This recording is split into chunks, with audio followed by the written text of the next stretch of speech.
object class methods, right? We saw toString and what else? Equivalence rules, right? Yeah. Okay. Please mute your mics. There is some echo. Was from my side also. There was some background noise. All of you, please, could you please check your mics once?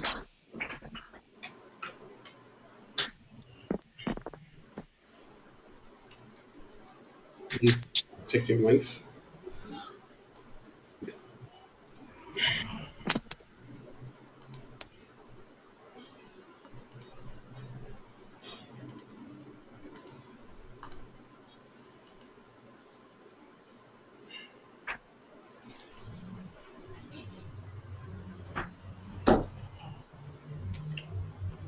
So we saw toString method in the last class. So today we'll go through another method called as clone. We'll go through another method called as clone.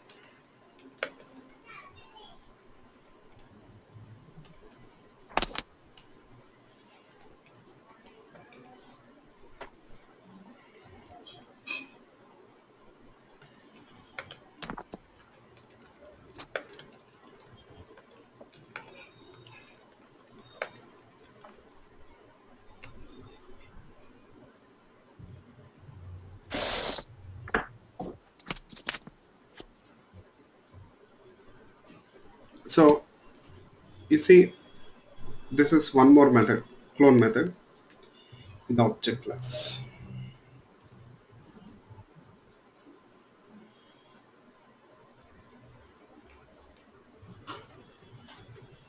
Okay, one more method in the object class.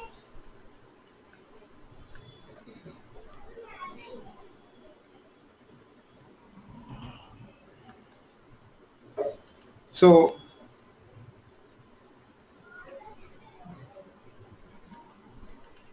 the clone method, okay, what it does, let's see.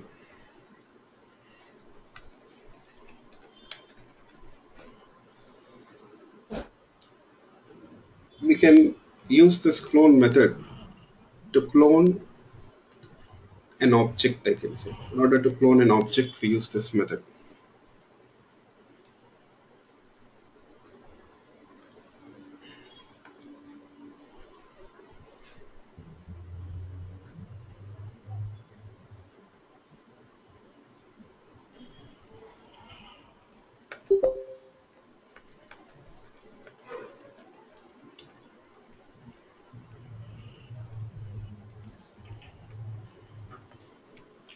So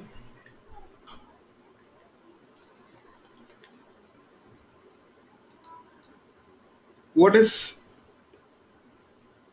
we mean by a clone in general? You tell me, what do we mean by clone in general?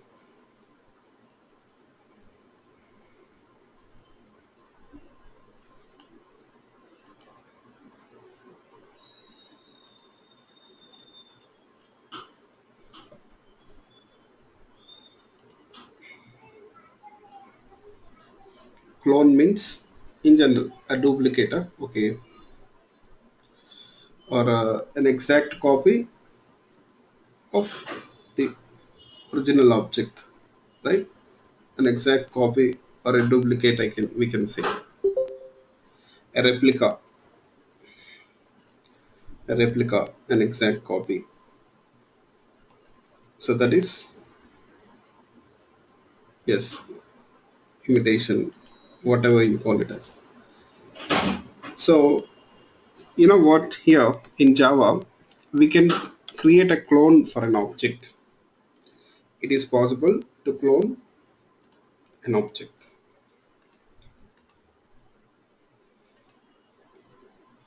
It is possible to clone an object. Yes.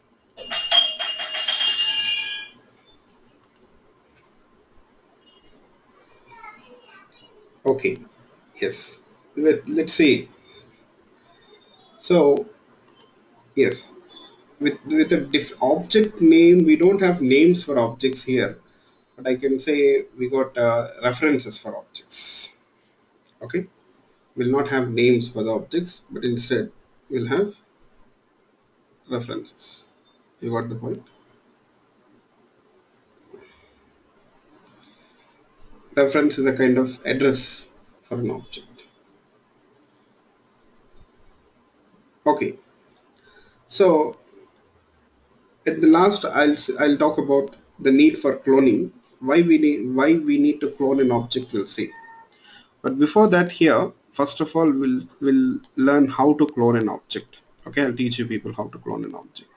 So if you want to clone an object, you see, you'll find that we got a method called as clone. You'll find that we got a method called as clone. Okay, we got a method called as clone. So what is the return type of this clone method?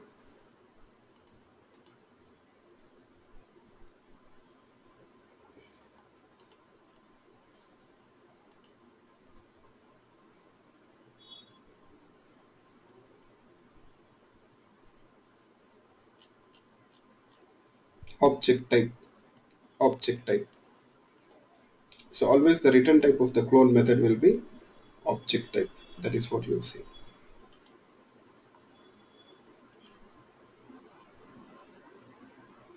Okay. So let's see how to clone an object with the help of this clone method. You see this object class clone method, we are going to use it to clone an object. So first of all, if you want to clone an object, you have to make the object eligible for cloning. You have to make the object eligible for cloning, I can say. Yes. So let's see how to make an object eligible for cloning.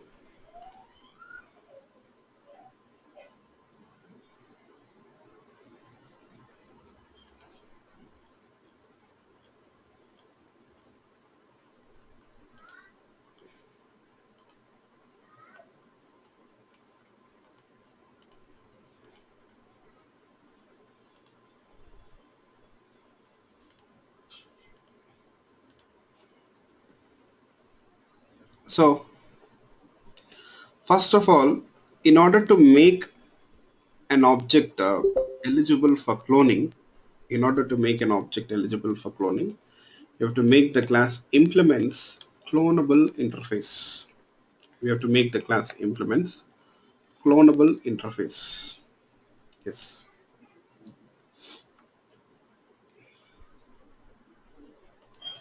In order to make the class eligible for cloning, you have to, sorry, in order to make the objects eligible for cloning, you have to make this class implements, you have to make the class implements clonable interface, I can say. You have to make the class implements clonable interface. Yes. Hope you people got the point.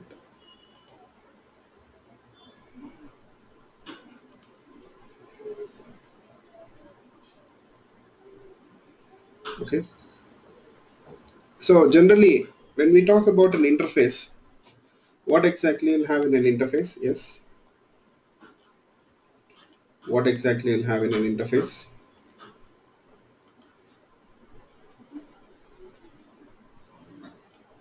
So what you'll have in an interface? Yes.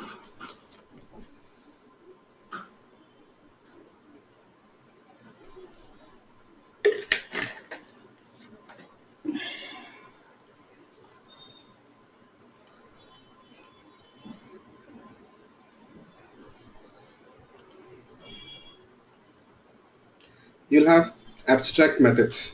Can I say that we'll have abstract methods? Yes, right? We'll have abstract methods. Yes.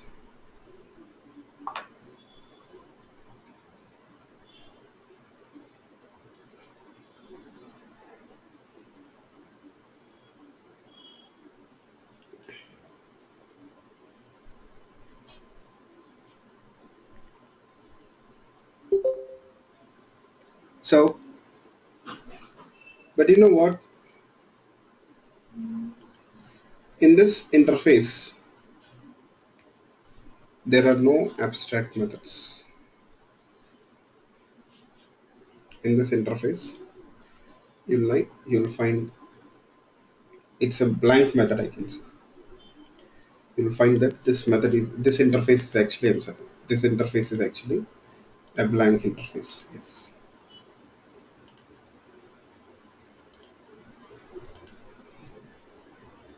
Okay. Blank interface. In the clonable interface, there are no methods.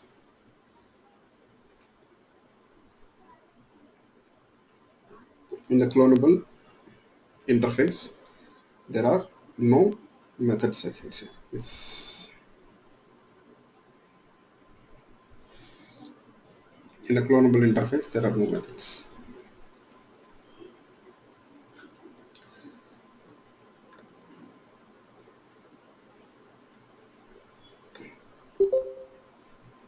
Okay, so people are joining late.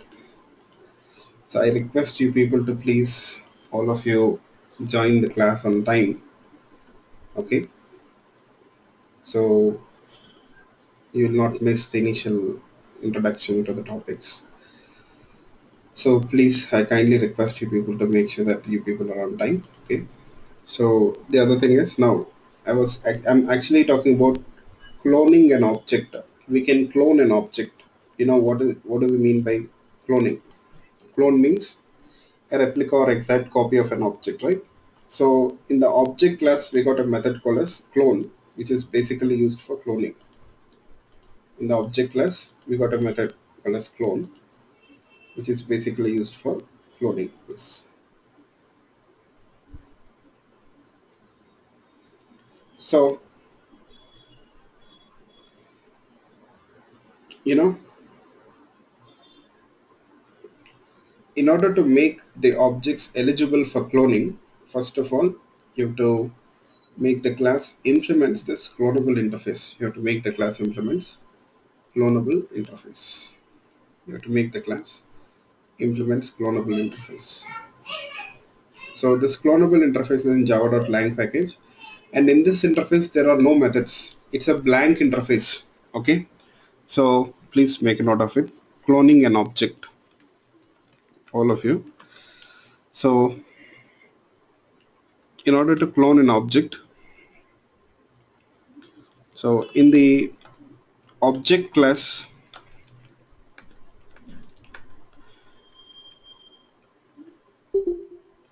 we have clone method, which is used for cloning. Okay, you'll find that in order to make the objects eligible for cloning, we need to make the class implements clonable interface. We need to make the class eligible, sorry, we need to make the class implements clonable interface. Clonable interface.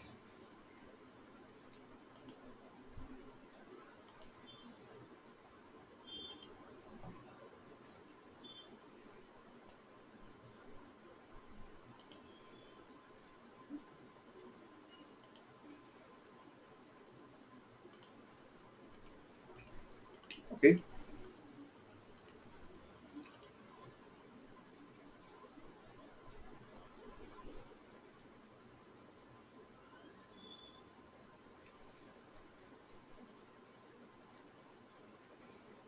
So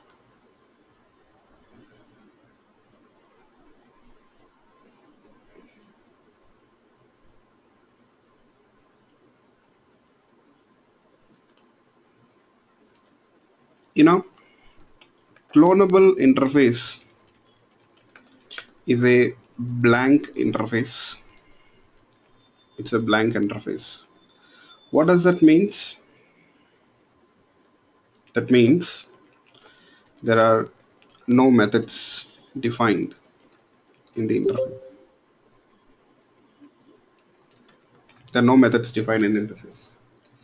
It's just a blank interface, I can say.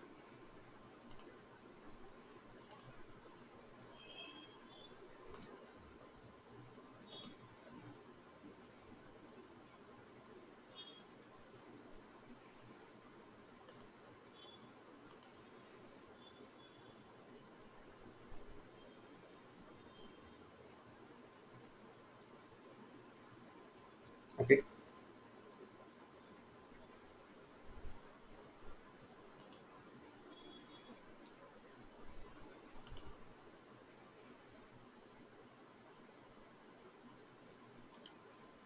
Yes. You know what?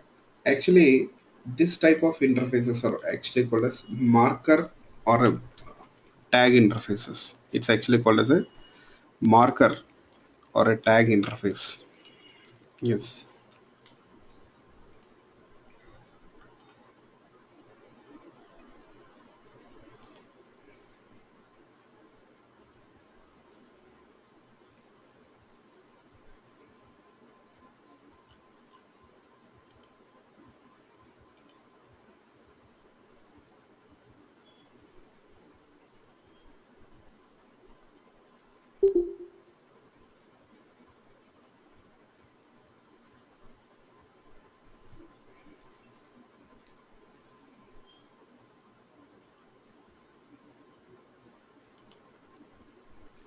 So you see, if it is a blank interface, why the class has to implement this interface? What do people think? If the interface is a blank interface, then why do we what is the purpose of this interface? If there are no methods, then why we have to implement that interface?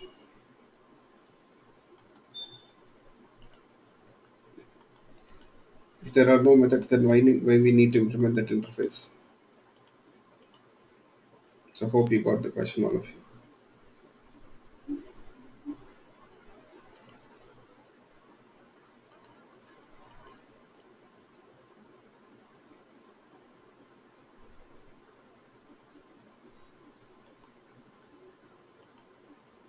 If there are no methods in the interface, then why to make the class implement that interface?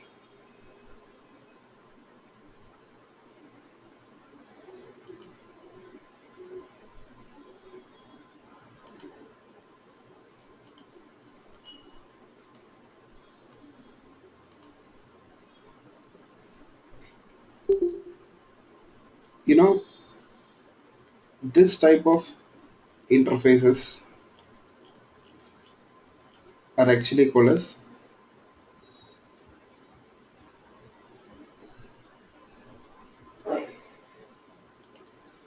marker. Yeah, sorry.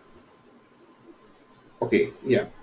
You see, we are using this interface to tag a class or mark a class that we are acknowledging, I can say that this class objects are eligible for cloning. Just we are tagging them or marking those classes. Just to acknowledge that this class objects are eligible for cloning. That's it. So it's just a tag. You're just marking them, I can say. We're just highlighting them. We are marking that this class objects are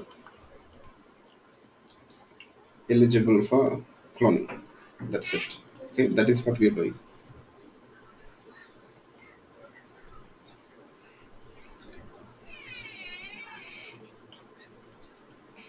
Just a minute.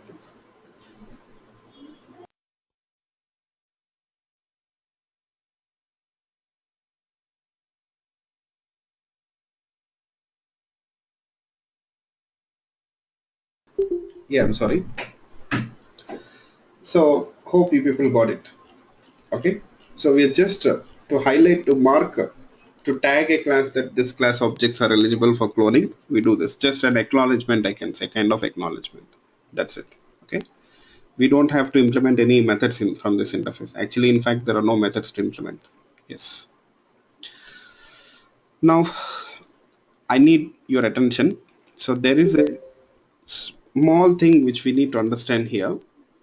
The clone method, let's keenly observe this clone method of the object class. So what is the access modifier used here? What is the access modifier of this object class?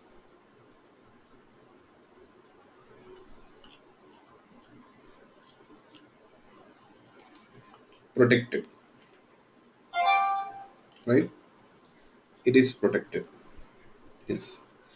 So if it is protected, actually it is defined in which package? Actually, it is defined in which package? Yes.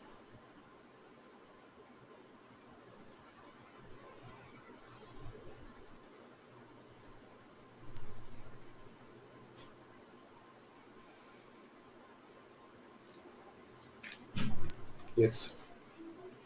Java.lang.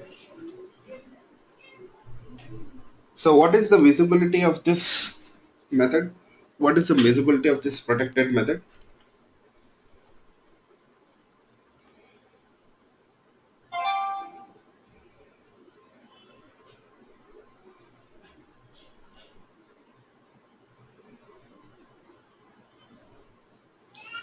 So the visibility of this protected method is within that package. Within that package. Yes. The visibility of the protected method is within that package. It is visible or accessible within the same package. In which package? In this case, lang package. So the clone method is only visible, or I can say it is accessible in the lang package. Yes. So, and outside of the package, lang package, it is visible to whom?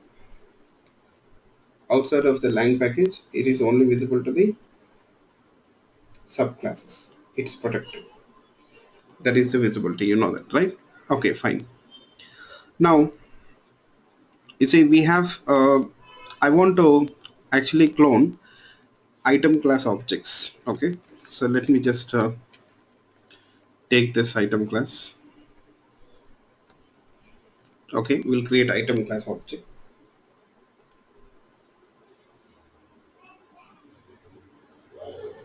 Okay, now you see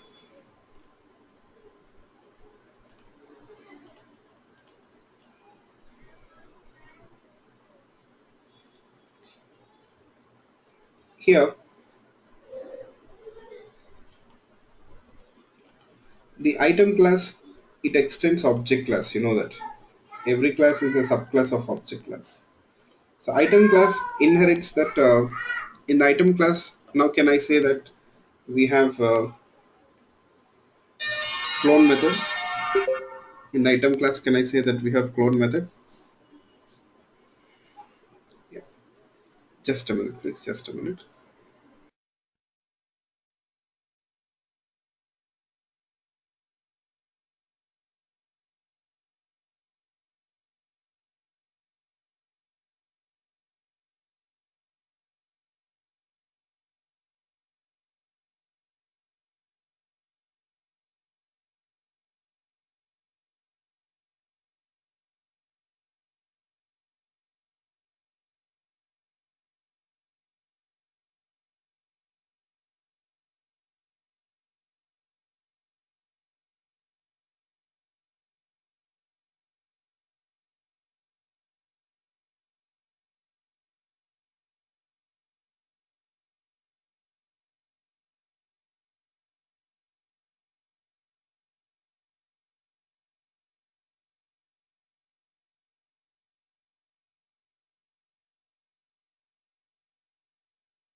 Yeah, I'm sorry guys. Okay. Yeah.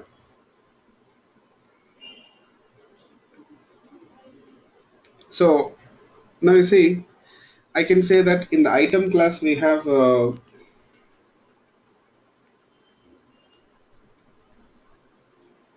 that clone method, right? From the object class. So we didn't define clone method here, but it is inherited from the object class, right? So what is the visibility of that clone method here in this case? Okay, I want to especially, you know what, I want to show you people one thing here. Instead of cloning item class objects, we'll try to clone, or let me do one thing. I'll move this item class to com package. I want to make it little complicated here. Okay. Yes. Let's make this little complicated. Yes. Fine.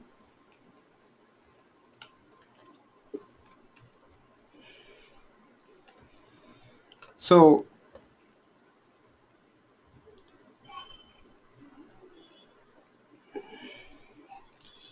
now you see, where is the item class in the com package, right? Item class is in the com package. Now that inherited method which you have, which method, clone method, is inherited from the object class. You know that clone method is inherited from the object class. So what will be the visibility of this clone method which is inherited here?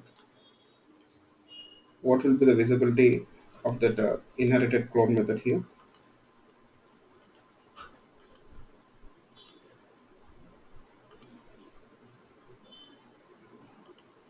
Yes.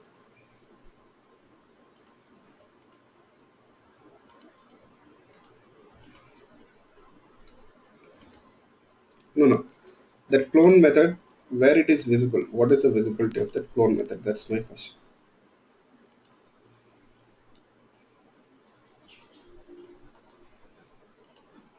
In the com package, right? So that method is inherited, basically. That clone method is inherited. So it is in the com package. Visibility of that clone method is in the com package.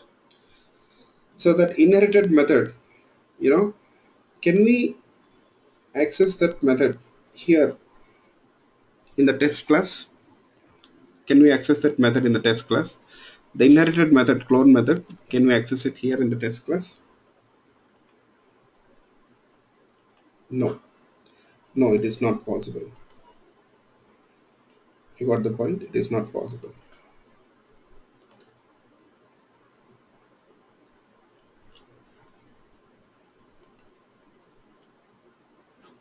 It is not possible.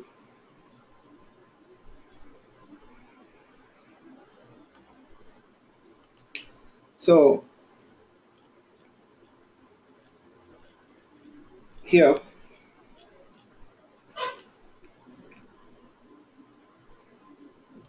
but if you want to clone, create a clone for that object, if you want to create a clone for that object, then in that case, you say we have to call that clone method on that item object. So we have to call the inherited clone method from the item object.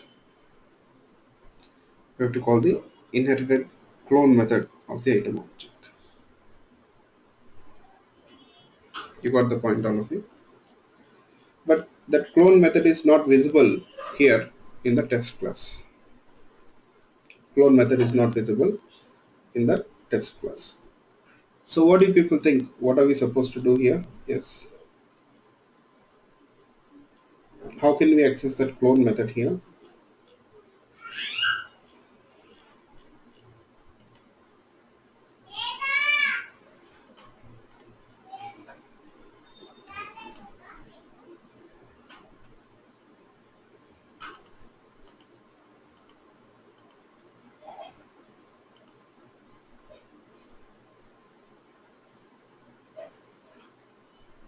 Inherit item class. Or I don't want to inherit it. I don't want to extend it. I don't want to extend it. Yes.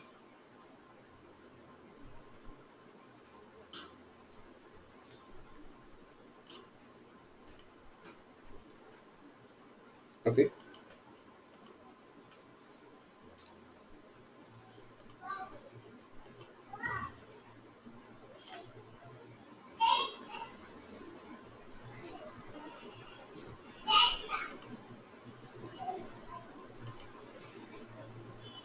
Is there any other option?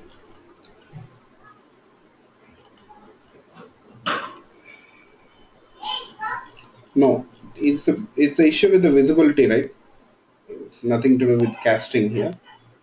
There's nothing to do with casting. It's all the issue with visibility.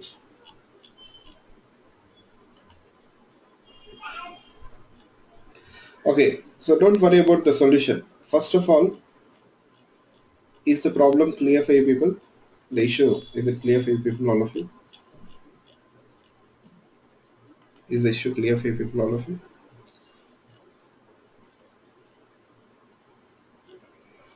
Yeah, good. Okay, so now let's do this. I will show you people how to fix that issue. You know what? If you can recollect once the rules of overriding, the main purpose of overriding is to either to modify the functionality of the superclass method in the subclass. That is what we do while overriding, right? We try to modify the superclass method functionality in the subclass. That is one of the reasons why we override the superclass method. You know what? Here, the superclass method, we can override it, and there is a chance for us to change the visibility or accessibility of the superclass method. We can change the visibility or accessibility of the superclass method. Am I right? We can change the visibility or accessibility of the superclass method also while overriding. So I'm going to take that rule. Okay. So I will override the superclass clone method, but this time I'm not changing the functionality. I would like to only change the accessibility or visibility of that method from protected to public. You see, we are overriding the superclass method, but we made it public here. We made it public. Yes. Okay. We made it public. Yes. And you see, we want that superclass method functionality. We want the superclass method functionality. We want to use it as is.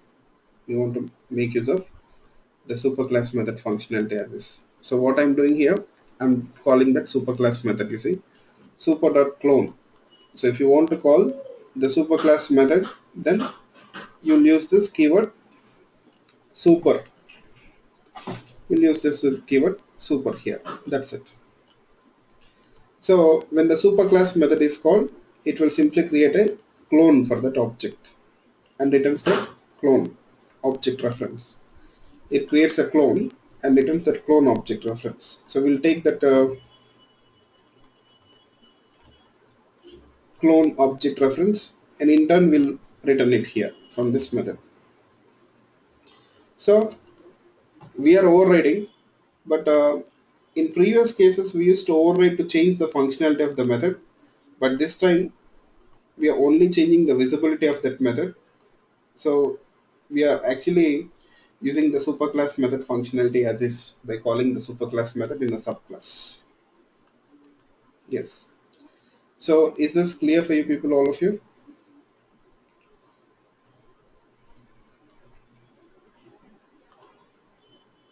Hope everyone got it. This way also we can override it without changing the functionality. To change the visibility of that method, that's it. Now let's use that clone method. Now you can call this method.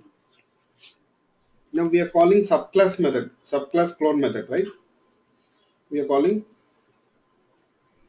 subclass clone method. So the subclass clone method in turn, it will call the superclass clone method. Subclass clone method, it will call the superclass clone method internally. So hope you got it, all of you. So this method actually throws an exception. So I'll talk about the exceptions later on. Okay, so you'll get a, okay, first you have original item object reference, okay, which is stored in this reference variable. Let's say I'm changing the reference variable name, so we'll call it as original. So you'll use that original item object reference to create a clone. So you'll get a clone object reference now, clone item. So always that superclass clone method, it returns object type reference. We have to cast it to subtype. That's it. So this is what you will do. Yes.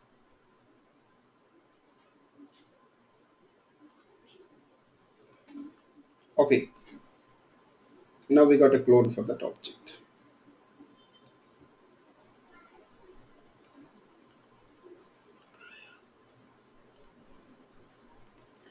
So here, you know what? I'll check this condition. If original item, if it is equal to clone item. Okay. If I check this condition, so what do people think? Will it return true or false?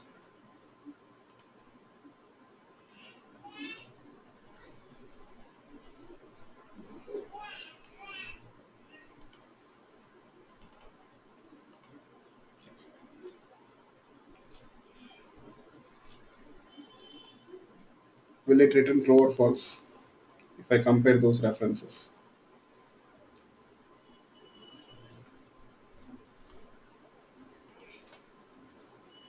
Yes. Okay.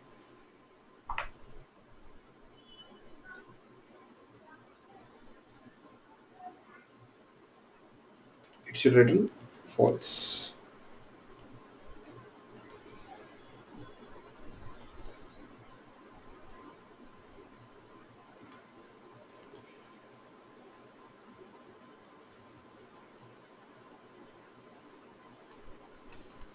Yes, of course it should return false. Okay. So we have two different objects, of course, but they are identical. Clone is a duplicate of that original object. You see, you'll get false. Of course, you'll get false. A clone is never same as original one, right? Okay, it's a copy duplicate, of course, we do agree. But yes, that will be difference.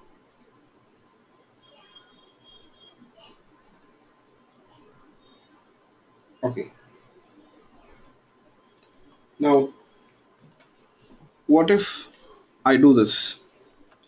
Original dot equals of clone.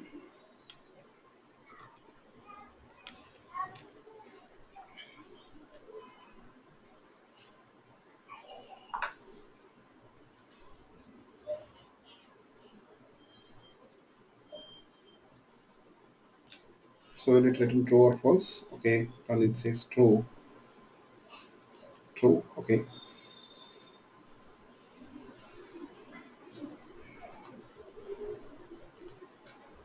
Yes. This time, definitely, it returns true. That's right.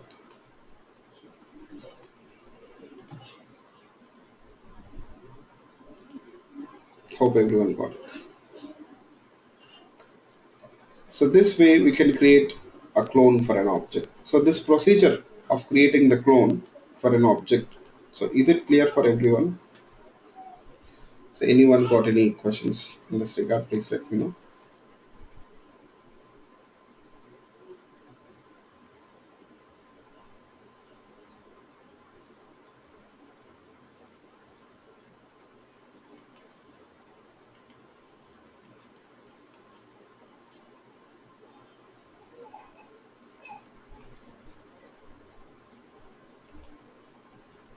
No doubts in this regard, right? I'm talking about the procedure. So hope the procedure for creating a clone is clear for everyone.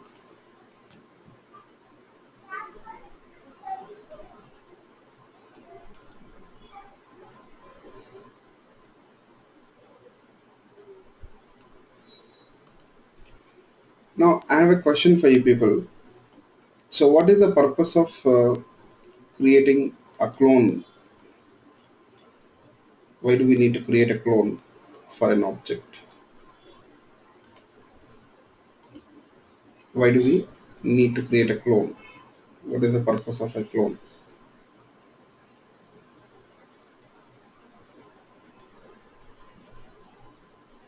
Can someone tell me?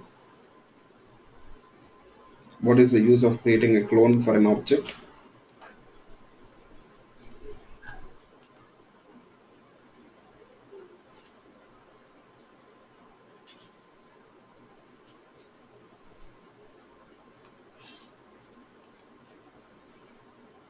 To use it and no. I'm not talking about clone method. I'm talking about clone object. Why do we need to create a clone for an object?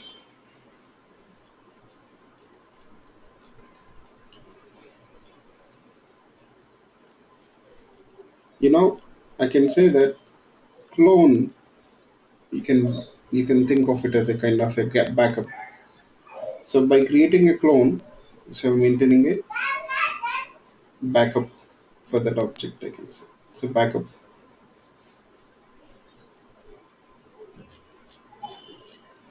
a copy, backup copy. Yes, that's right. You know, for suppose just assume that you have a requirement where you need to modify the original object. You got a requirement where we need to modify the original object. Okay. So in that case here,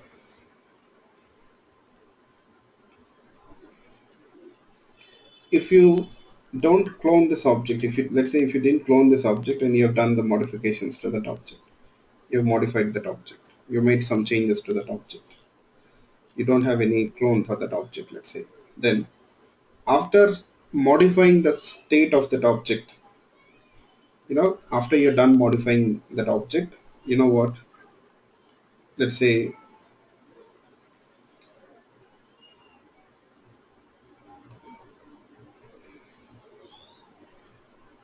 you got a situation where you ended up modifying that object wrongly. Let's say you have modified that object wrongly. Yes, that was it was not the right approach. Okay, you ended up modifying the object wrongly. Yes, if you have ended up modifying the object wrongly, that means, you know you lost the original data, you lost the original state of that object. That is the problem. You lost the original state of the object, which is of course an issue, right? So hope you people got it. So, but what if you have created a clone for an object? If you have created a clone for an object, then,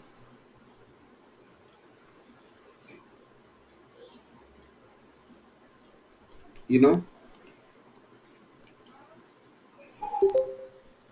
no, you see, we don't do it in every case.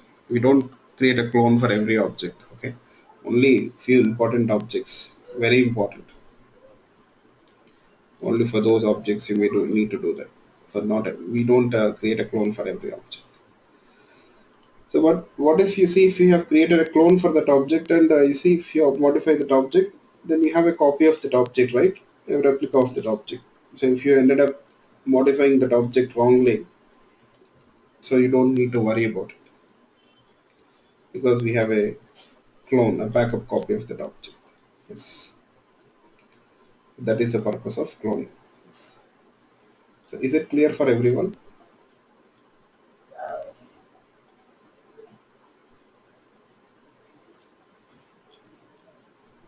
Any questions?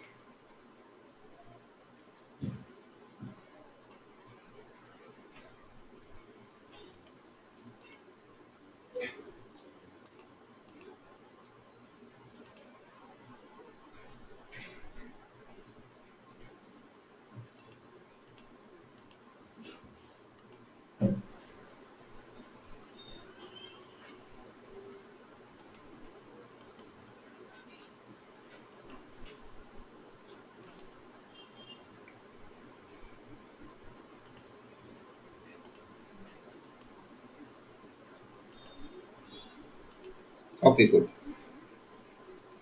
So these are all the methods which you got here in the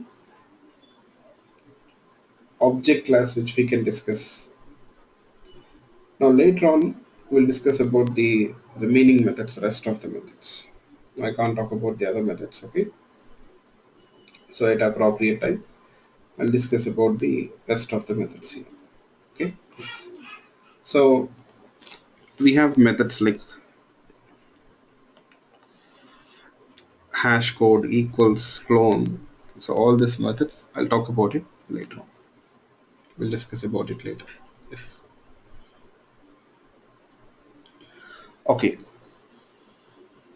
So can you people just try to recollect the object class methods which we have discussed so far? All the object class methods. Just try to recollect their names once. So it will be better for you people.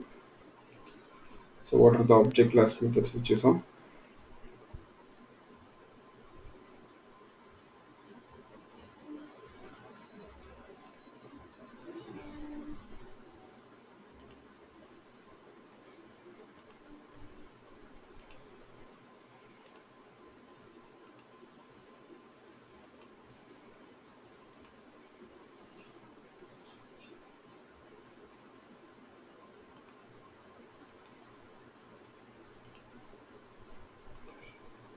Yes. Equals, hash code, get class, toString, toString and clone methods. So these are the methods which we saw.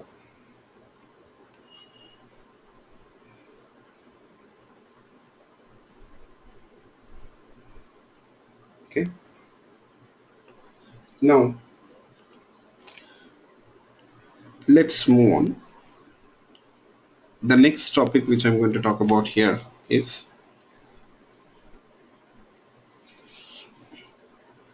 regarding the exception handling, or we'll go with memory management. I'm sorry. Anything is fine.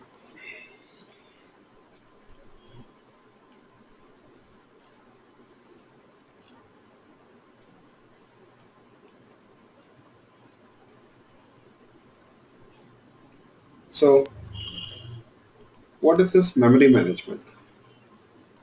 In the memory management, you are going to learn and understand how the memory is actually allocated for the Java applications, how the memory is allocated for the Java applications, and not only just allocation as well as deallocation, how it is reclaimed, how that memory which is allocated is reclaimed. So such things we'll discuss. So in the process, you'll also understand the garbage collector. So what is a garbage collector? Even you'll come to know about the garbage collector, I can say. Okay. Just a minute, please. Just a minute.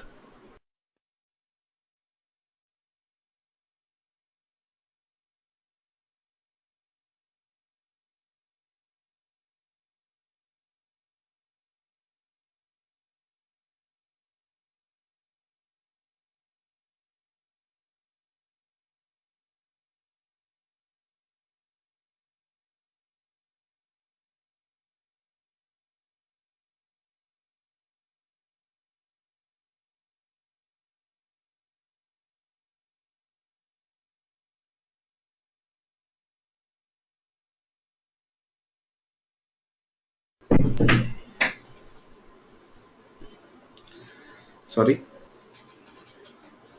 So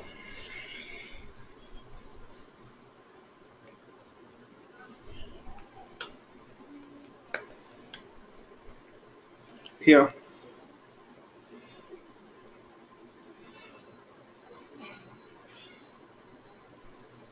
first of all, we'll talk about types of memory. Okay. Types of memory.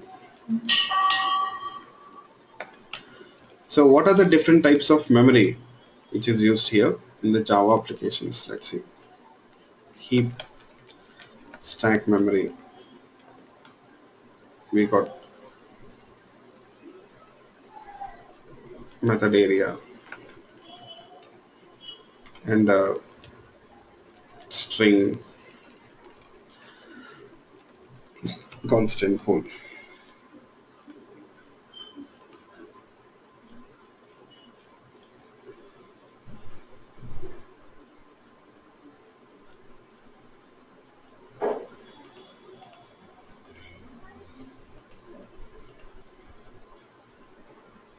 So these are the different types of memory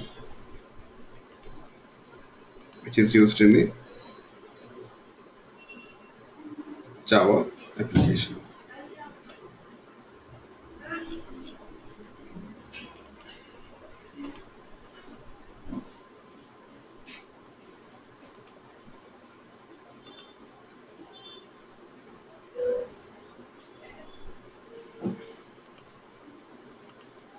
So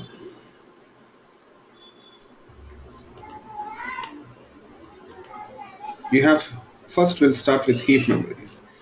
So heap memory, you'll find that this memory is actually allocated for the objects. You see, when we request the JVM to create an object, JVM, you know what it does? It allocates the memory for the objects on the heap. JVM allocates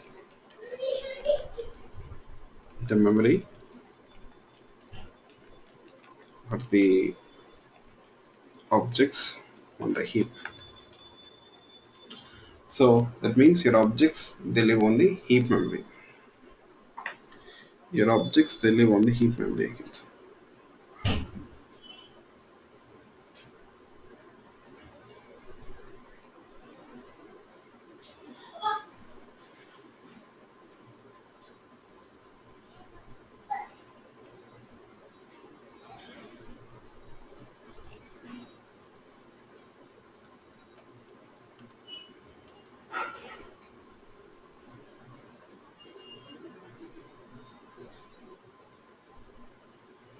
You know,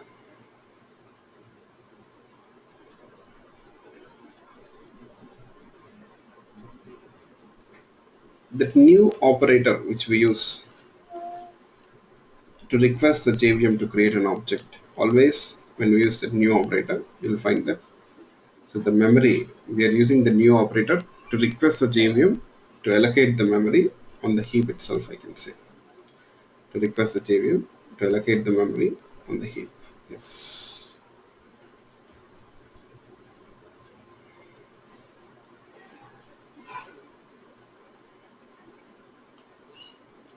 Okay. Next, we got stack memory. We got stack memory.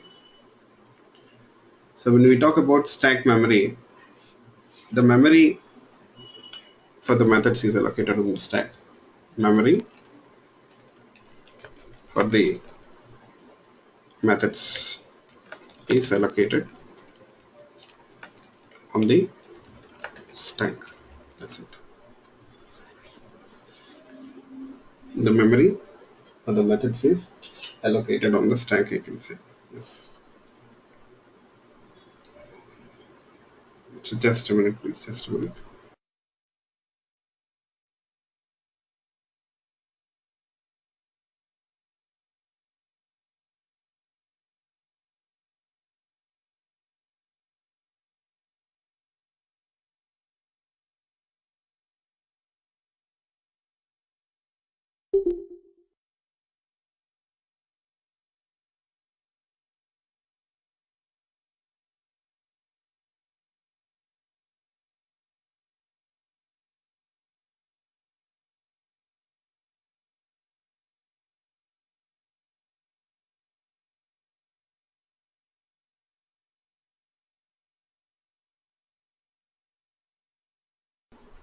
Yeah, I'm sorry. So, so the memory for the methods is allocated on the stack. Next, we have method area. You know, in the last class we were talking about get class method.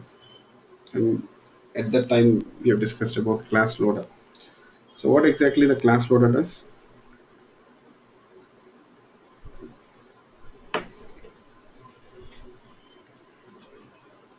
What is the responsibility of a class loader?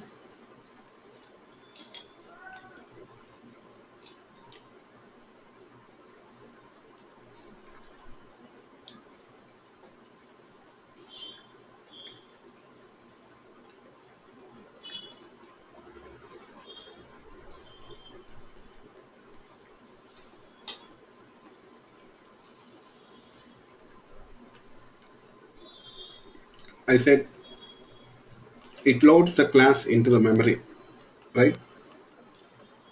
So the responsibility of the class loader is to load the class into the memory. With the class loader, it loads the class into which part of the memory area. You see, the method area is used for that purpose. Okay, class loader loads the class into method area. I can say it loads the class into method area.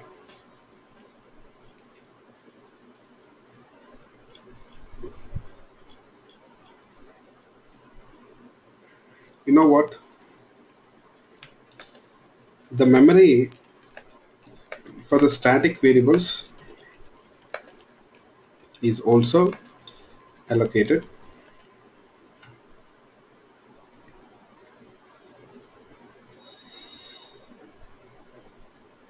in the method area itself.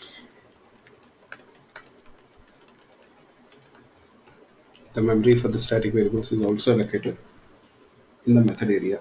Okay, yes.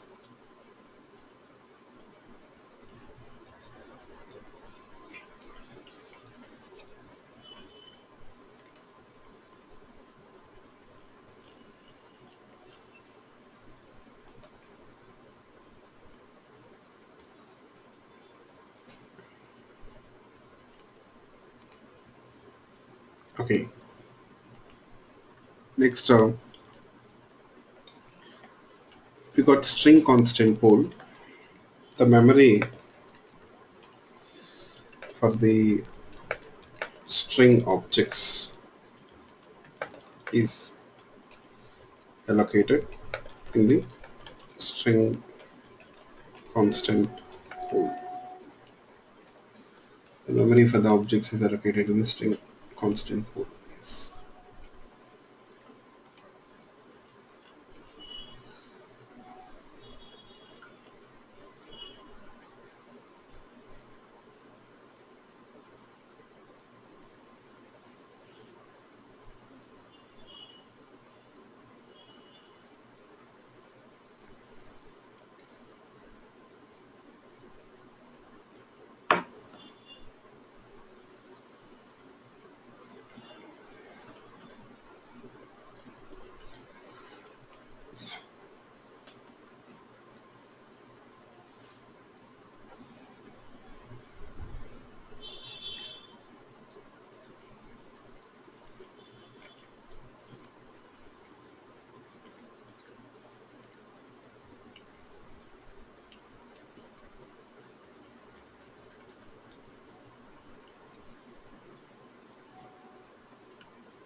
Next,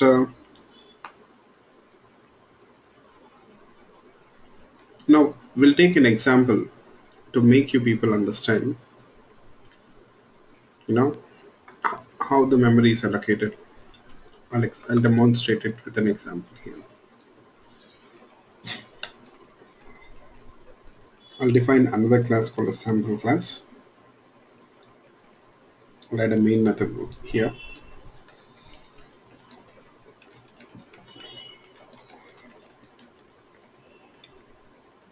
I'll create a savings account object.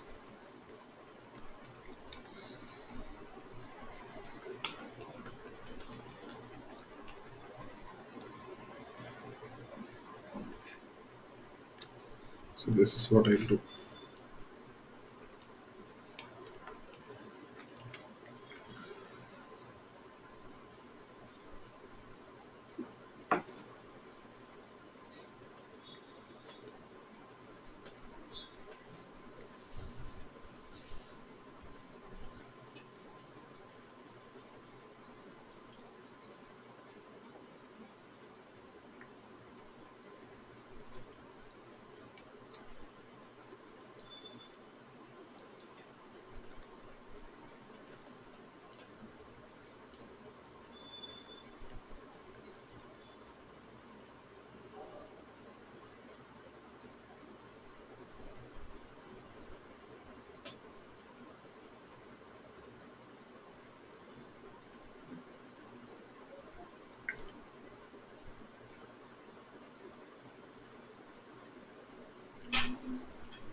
So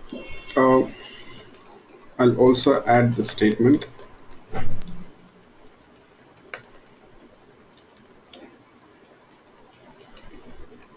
Then the main method, I print a message. So this is my program. How the memory is allocated? That's the question.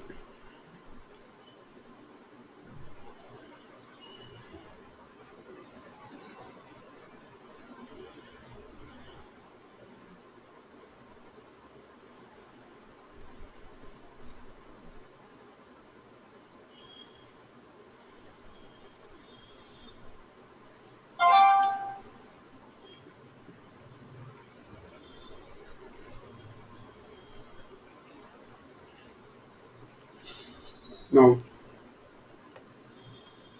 let's assume that here this is your stack memory.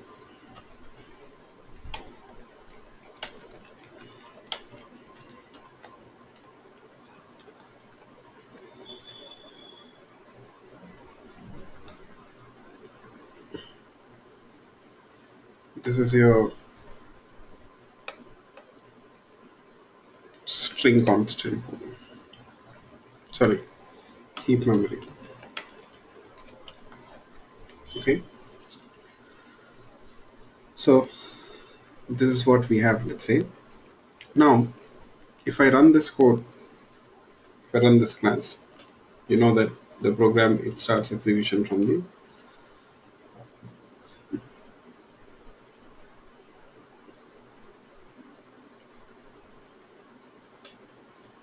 main method.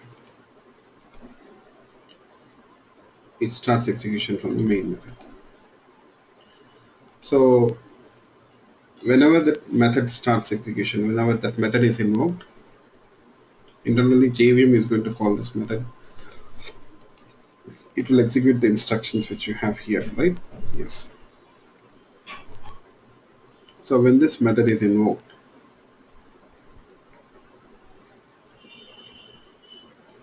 you'll find that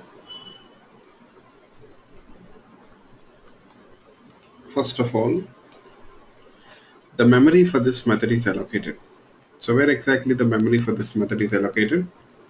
On the stack. So part of stack memory is allocated for the main method. Part of stack memory is allocated for the main method.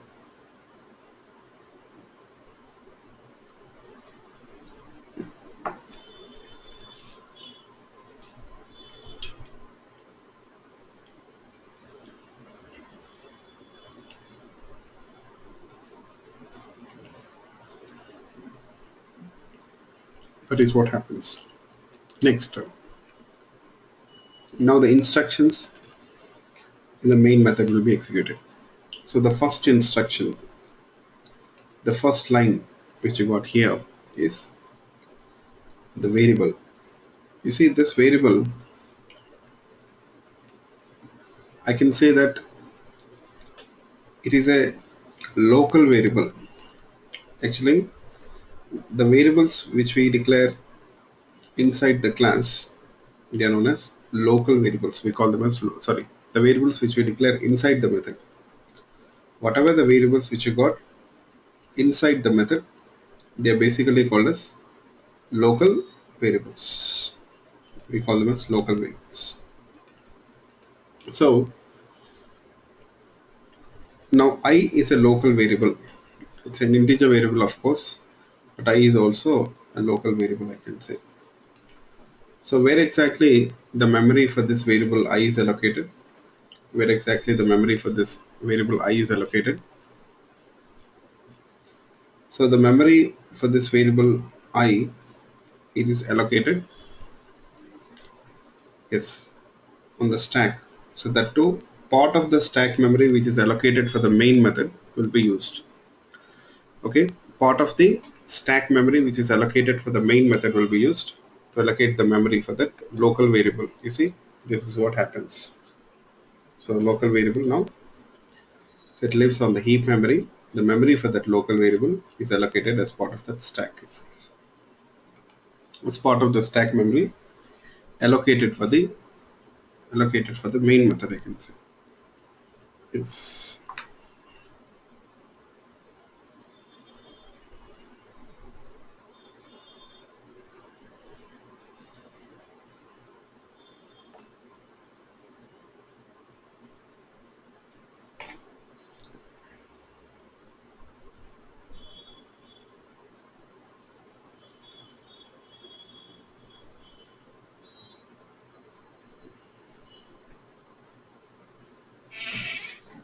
so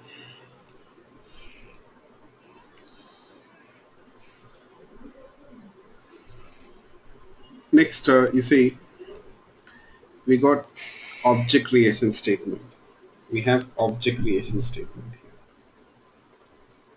here. Okay. You see,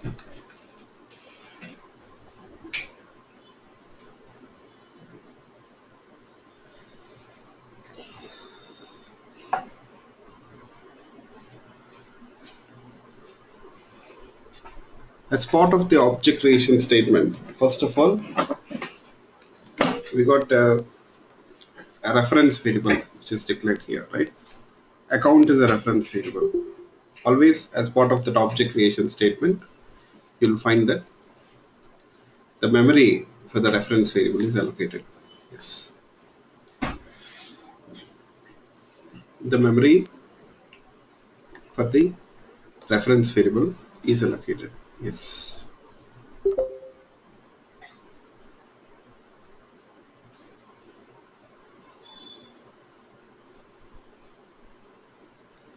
So this reference variable, now where exactly the memory is allocated? As part of the stack memory itself. You know, though it's a reference variable, where it is declared inside the method, like, right? So we call it as a local reference variable. You can think of it as a local reference variable, I can say. You can think of it as a local reference variable. Yes.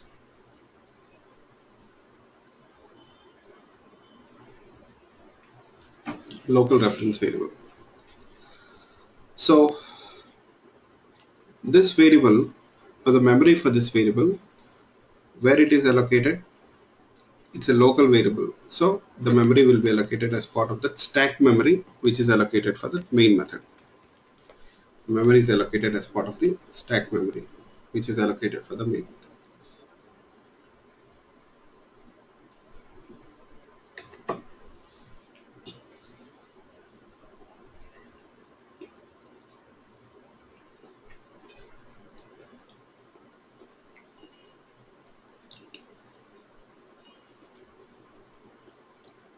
Okay.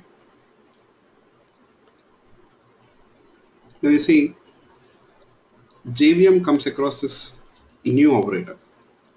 When the JVM comes across this new operator, JVM, what it does, it will allocate the memory for this variable. Sorry, it will allocate the memory for this object. It will allocate the memory for this object on the heap. Always new keyword or new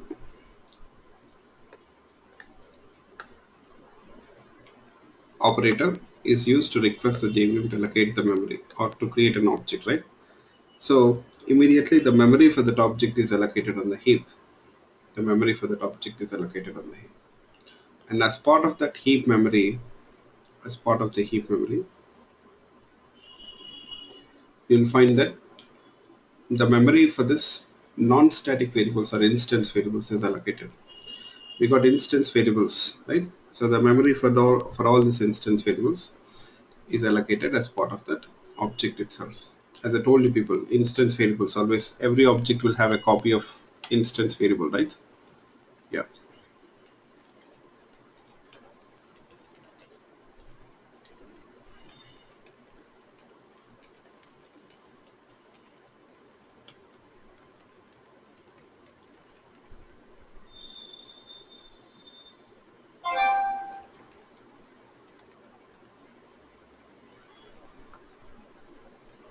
So this is what happens.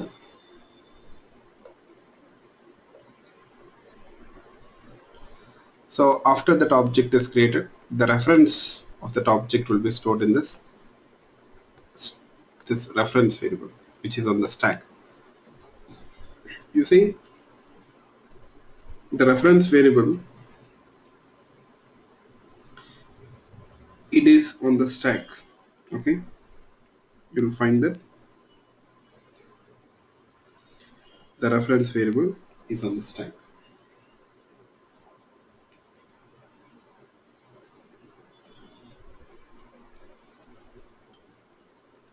It refers to the object which is on the heap. It refers to the object which is on the heap, I can say. Yes.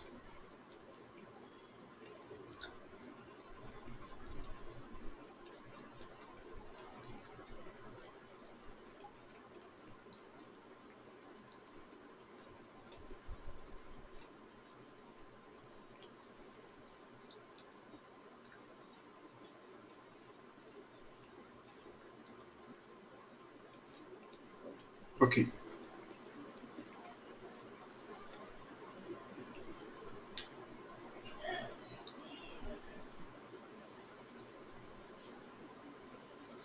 So this is what happens. So I have explained the code till this line. This is how the memory is allocated. So far what we have discussed, is it clear for you people how the memory is allocated? Yes. Any questions, please let me know.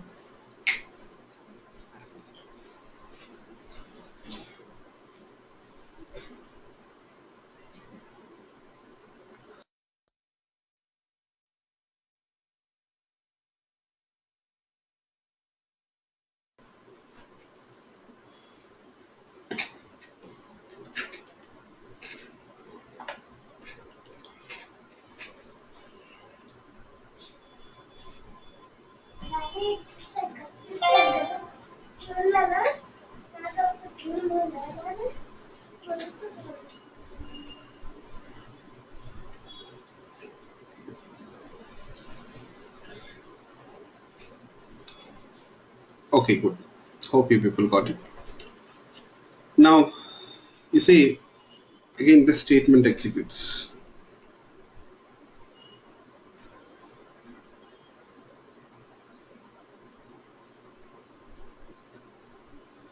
So when this statement executes, you see,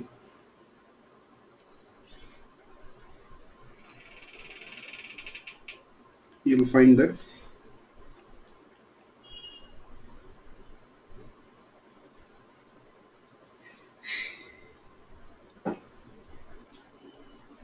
it's a method invocation, right? It's a method invocation.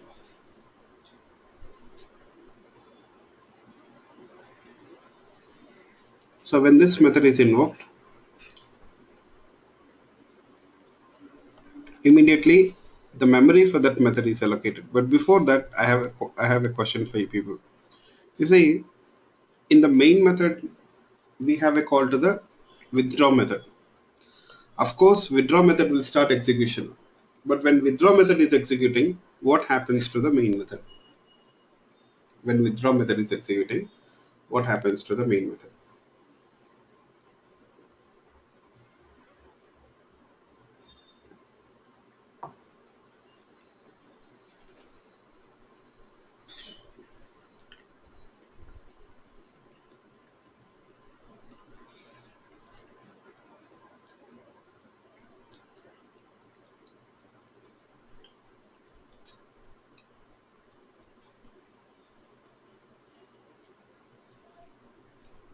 Yes, you know, when the withdraw method is executing, you see, actually, or I can say that when this withdraw method is invoked, what happens?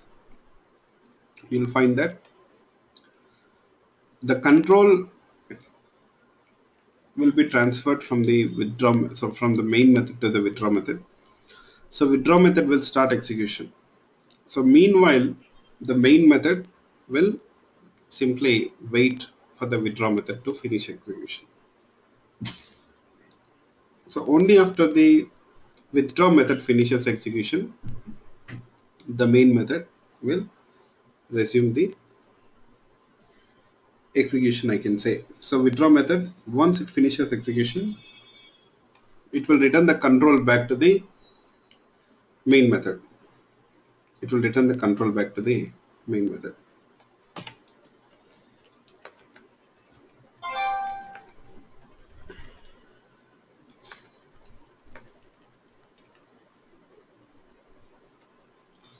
It will, then the main method will resume the execution here. That is how it works.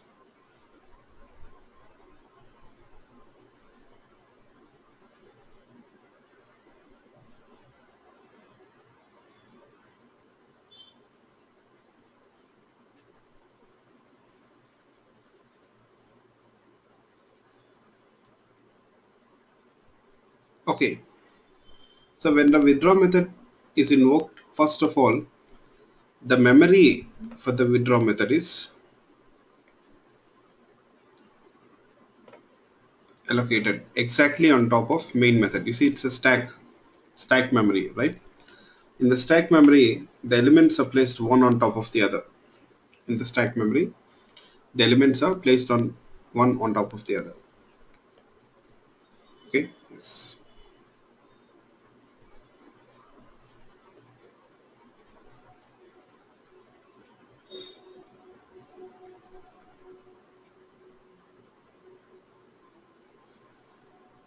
Okay,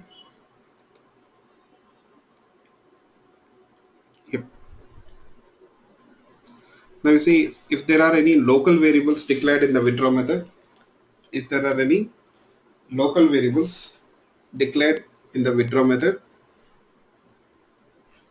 so the memory for that local variables will be allocated as part of that withdraw method memory itself. The memory which is allocated for the withdraw method, it will be used for that local variables which are declared in the withdraw method. Yes. So for suppose, let's say, what if withdraw method is calling some other method called as x? Just assume, we'll assume that there is one more method which is called from the, there is an x method which is called from the withdraw method. Immediately the memory for that method will be allocated on top of the withdraw method. So memory for the text method will be allocated on top of withdraw method. So what I said, once again I'll repeat it. You see, if withdraw method, from the withdraw method there is a call to the x method, let's say from the withdraw method there is a call to the x method. So the memory for the text method will be allocated exactly on top of withdraw method. So, and the withdraw method will be the currently executing method. You see, by looking at this stack memory, actually the stack memory is also called as call stack. It is called as call stack, or we say runtime stack. So call stack means, you see, we have method details here, right? Method call details. We got method call details here. That's the reason why we call it as a call stack. So by looking at the call stack, you can easily make out the method invocation details. Now, you see,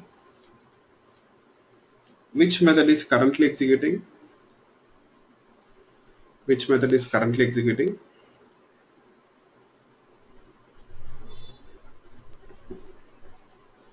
X method, yes, which is on top of the stack. That's it. Okay, yeah. Just a minute, please. You know, every day I see a person joining without a name. So I see this attendee with a name waiting for the name. Can you please identify yourself? I'm asking you every day. Whoever it is, identify yourself first of all. Otherwise, I'm going to dismiss you from the class. Whoever it is, please first of all identify yourself. Every day, this is not a joke. So make sure that you identify yourself. I see an attendee with the name waiting for the name. Every day I'm seeing that. Attendee with the name waiting for the name. For name. Identify yourself. I won't tolerate this. I'm going to dismiss you from the class. Whoever it is. Can you identify yourself?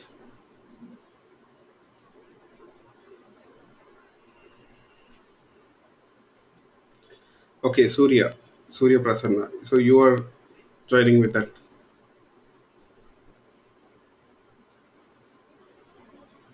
Is it you? Okay. Yeah, you have to tell me. Otherwise, how I'll know who's joining? Because there are many people you see in the batch. So I should know who is attending the class. This is not a public meeting. So make sure that you just inform me. Okay? Yeah. Okay, fine.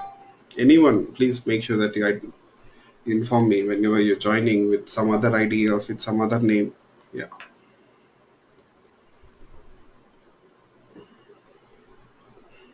Okay. So now you see, I can say that X method is on top of the withdraw method, which is currently executing now. It is on top of the stack. This is the method element which is on top of the stack, so which is currently executing. Yes. You know which method has invoked X method? Even you can understand it very easily.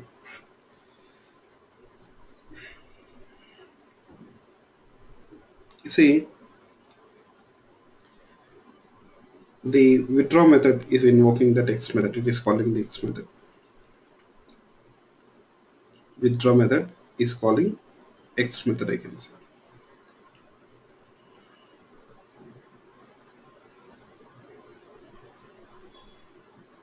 Withdraw method is calling X method.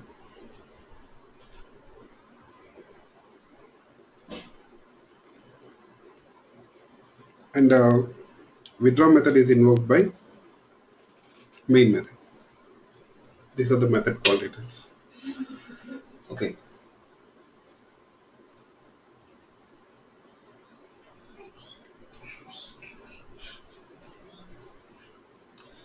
So this way you have this method called details. Yes.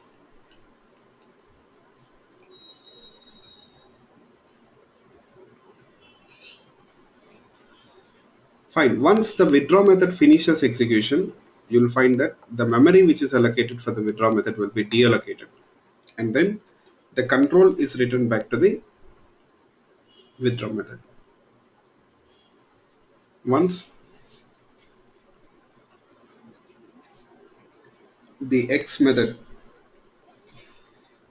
finishes execution, you see, you'll find that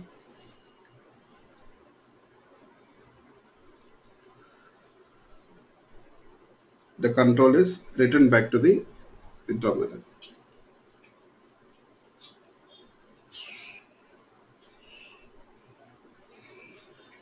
Okay. Once the withdraw method finishes execution, again the control is returned back to the main method. This is how it works. Once the main method finishes execution, you see in the memory which is allocated for the main method is also deallocated. Yes. So all the variables which are declared in that or which are part of the stack memory will be lost. Okay. Yes. So this is how your stack works. This is how your stack works. So the memory is allocated automatically and deallocated automatically here.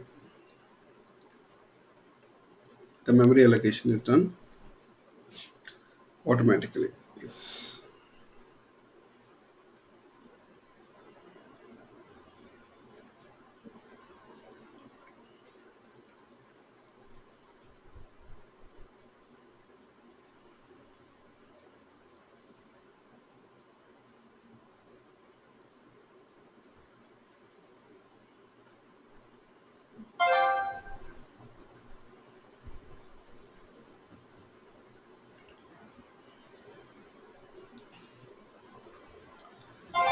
Okay.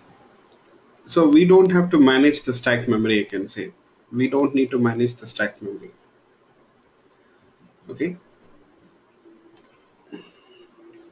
We don't need to manage the stack memory.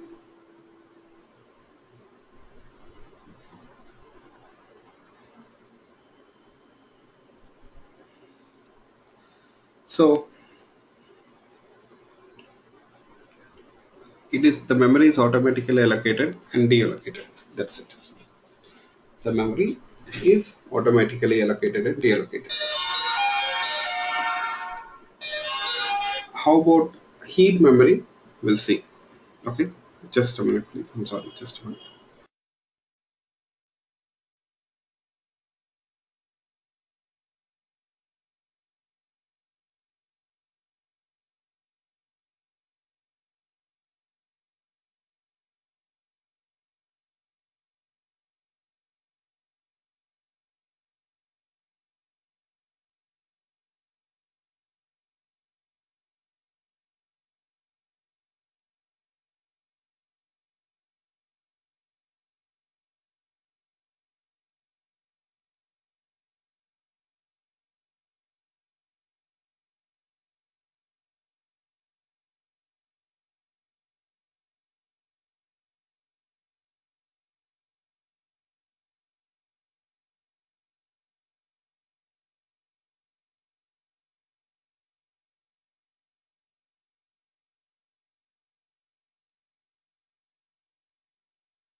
Yeah, I'm sorry. So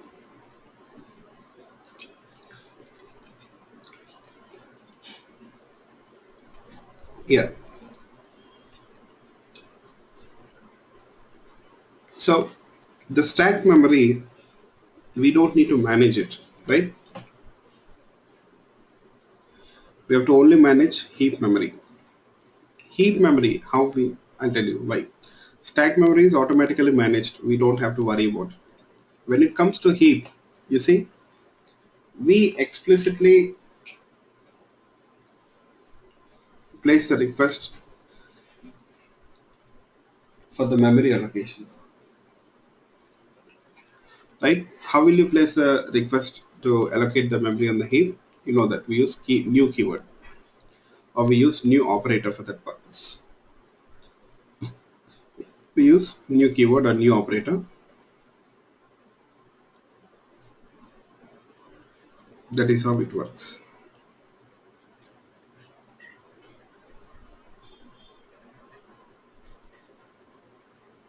So whenever JVM comes across a new operator, a new keyword, it allocates the memory for that object. It creates an object, I can say, on the heap. So now I have a question for you people. Let's say I'm done using that object. Once we are done using that object, once we are done using that object.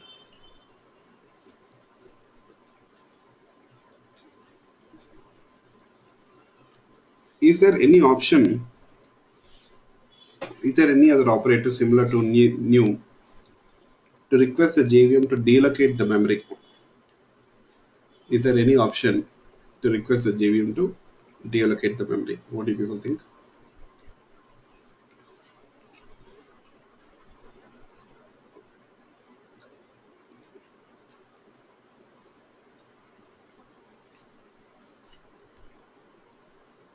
Is there any option to request the JVM to deallocate the memory?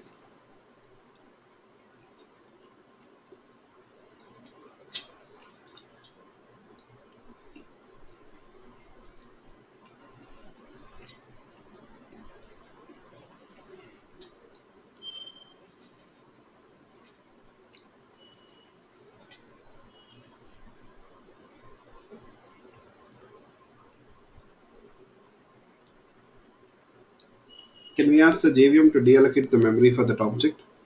Is there any such option? As far as you people are concerned, what do you people think?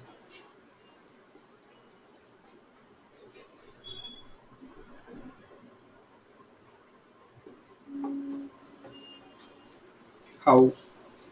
What is that operator?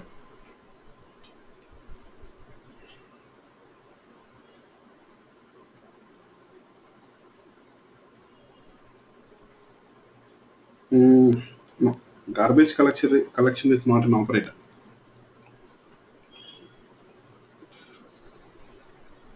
Not even final. Final is used to make a variable constant or to stop inheritance or to stop overriding a method. That is how we use final. In fact, actually, there is no option in Java. There is no option in Java to ask the JVM to deallocate the memory. As a developer, as a developer, we cannot request the JVM to deallocate the memory immediately.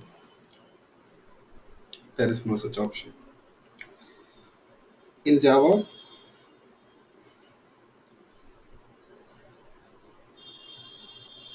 as a developer, we are only responsible for requesting the JVM to allocate the memory. Yes.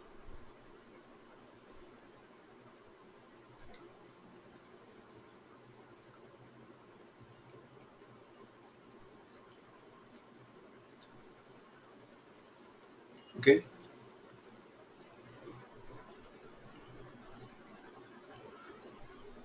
As a developer, we are only responsible for requesting the JVM to allocate the memory.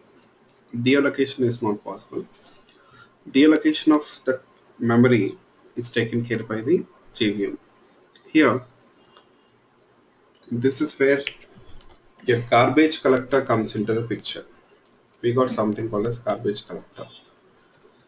Okay, so who will take care of deallocating the memory which is allocated for the objects? Garbage collector. Okay, so garbage collector is responsible for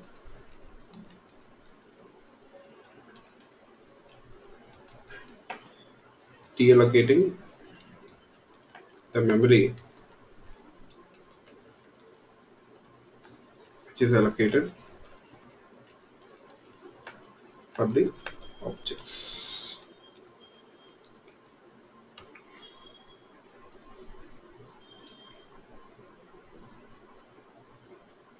Okay, so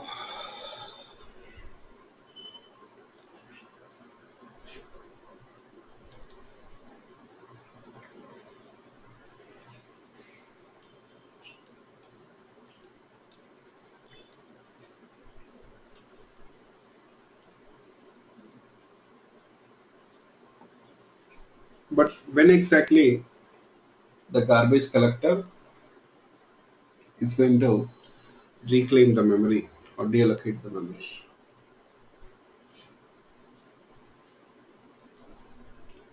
You know, that is what you need to understand. So garbage collector, like, we'll have lot of objects, right? How the garbage collector will understand that, okay, it has to deallocate the memory of an object. Which object's memory will be deallocated, on what basis it is going to do that.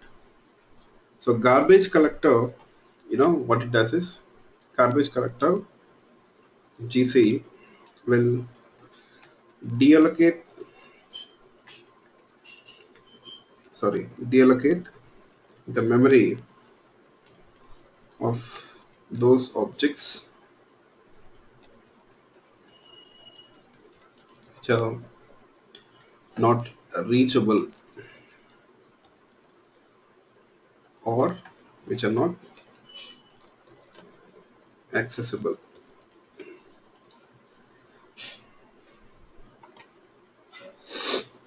The garbage collector will deallocate the memory of those objects which are not reachable or which are not accessible, I can say.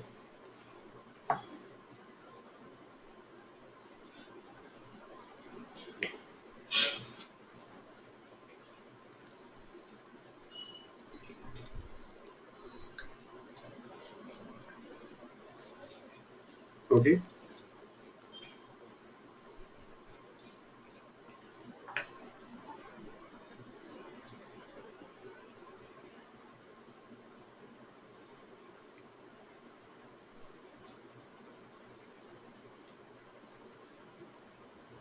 So hope you people got it. But now when I say objects which are not reachable, so what does it means? Objects which are not reachable. So what does it means?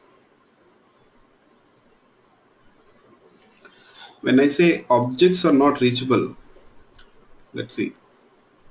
As of now, you see the savings account object which we have created here in line number 10. So it is reachable, it is accessible. But you know what? For suppose if I do this account equal to null, that means the reference variable,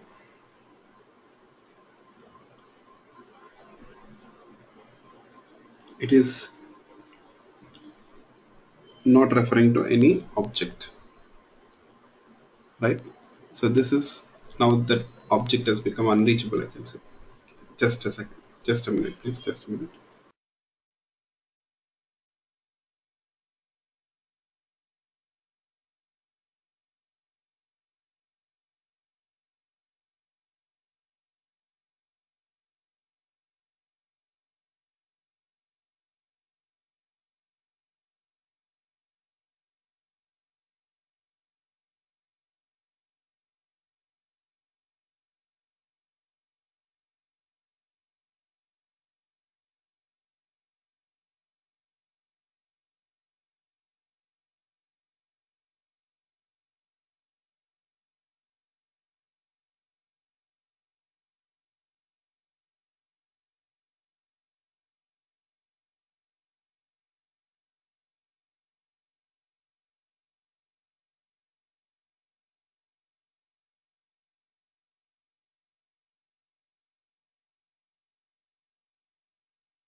Yeah, hi. I'm sorry. Just give me one more minute, please. Just a minute, please. I'm sorry. Sorry, there is today a lot of disturbance. I'm sorry. Just give me one more minute. Please bear with me. Just give me one more minute.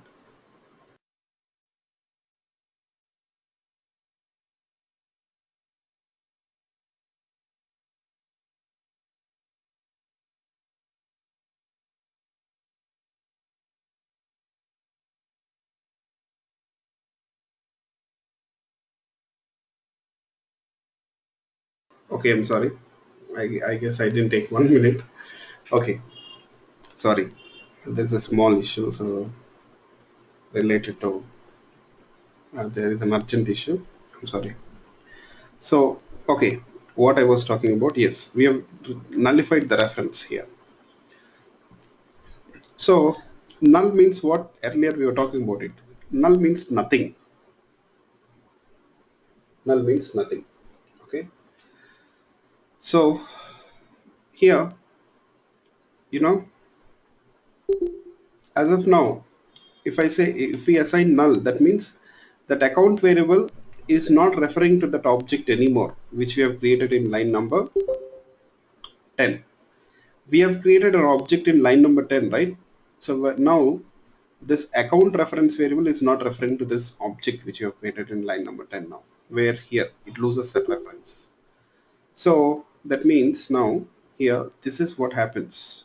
So we have object in the memory. We got an object in the memory. Okay, we got an object in the memory, but you will find that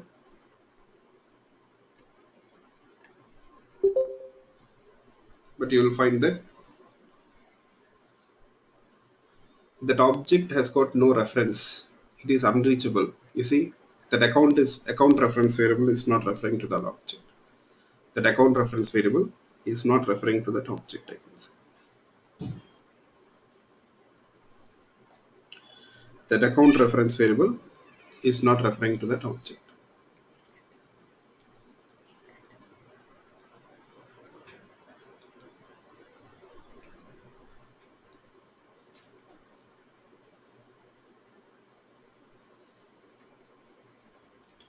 Yes. So that object is unreachable. You cannot access that object. That object is unreachable.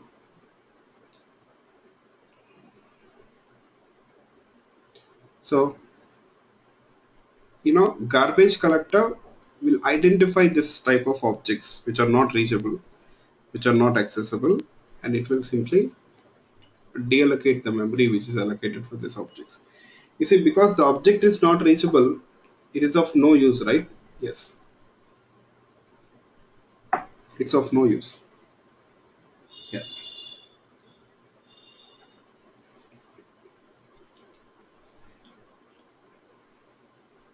So first, hope you got it. What is unreachable object? Hope everyone understood this, right?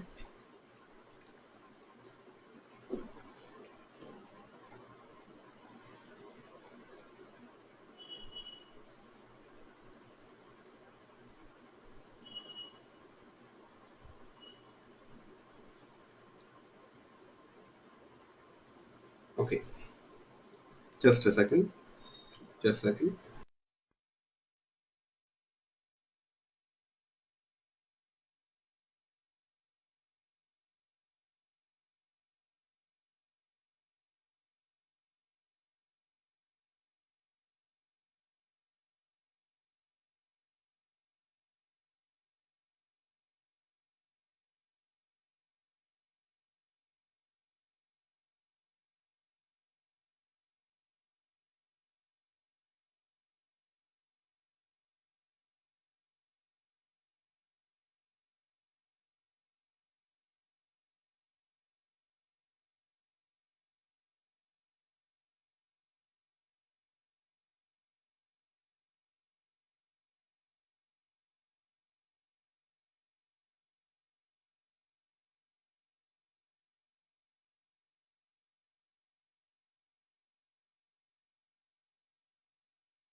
Yeah, I'm sorry.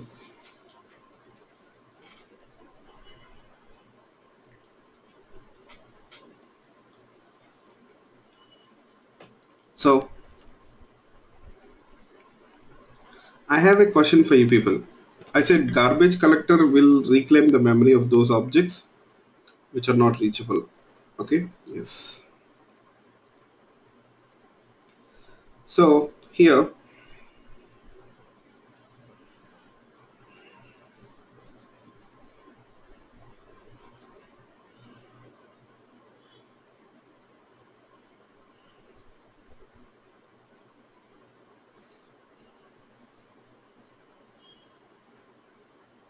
the garbage collector will it immediately reclaim the memory of those objects which become unreachable? Will it immediately reclaim the memory of those objects which become unreachable?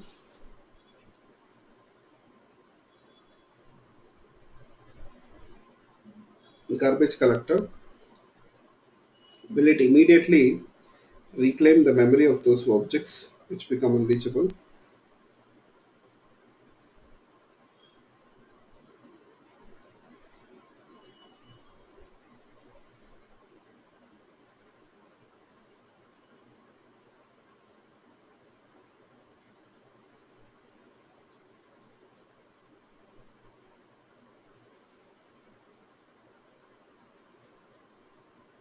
Actually, it won't. Garbage collector, it will not immediately reclaim the memory of those objects which become unreachable. So garbage collector will only reclaim the memory of the unreachable objects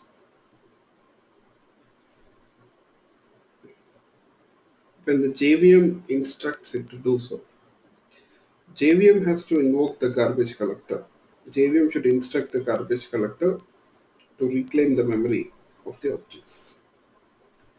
Then only the JVM will reclaim the memory of those objects.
Okay.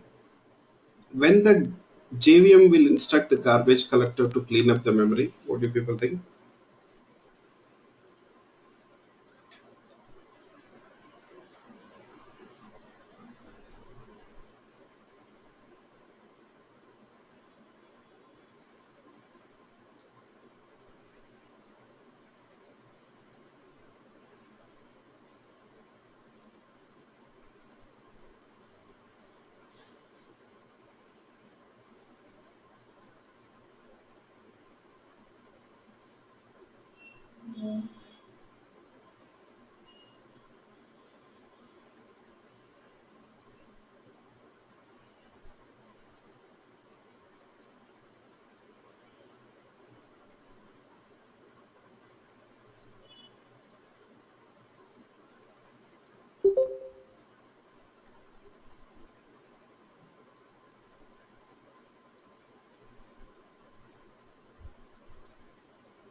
I can say that the JVM will call the garbage collector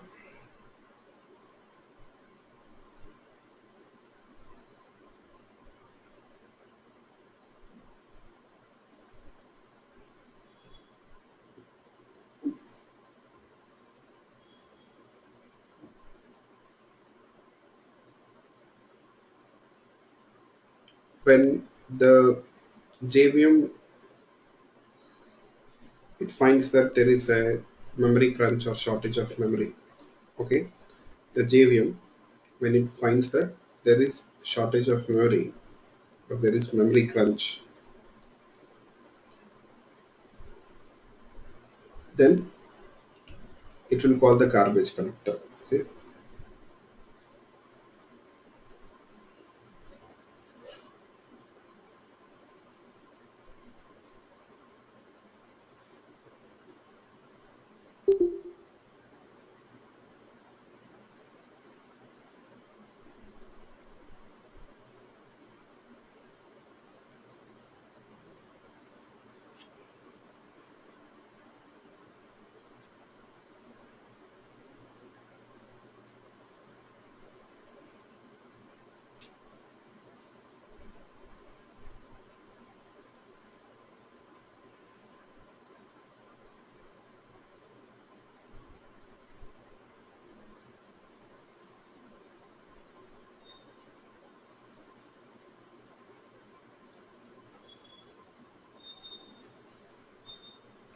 okay. So whenever the JVM finds that there is shortage of memory or if there is memory crunch, so immediately it will call the garbage collector. Immediately it will call the garbage collector. Okay, only when JVM finds that there is shortage of memory or if there is memory crunch, it will call the garbage collector.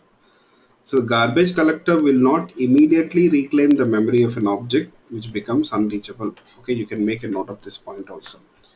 GC will not reclaim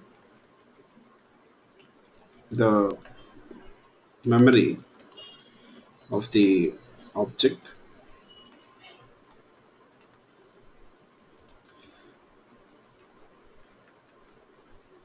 will not immediately, JVM will not immediately reclaim the memory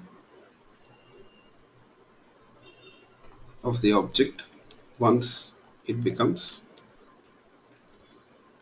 unreachable.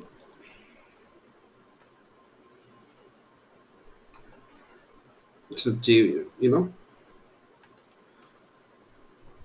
JVM, sorry, this point is enough first. So when the GC will be called, the JVM will call the garbage collector.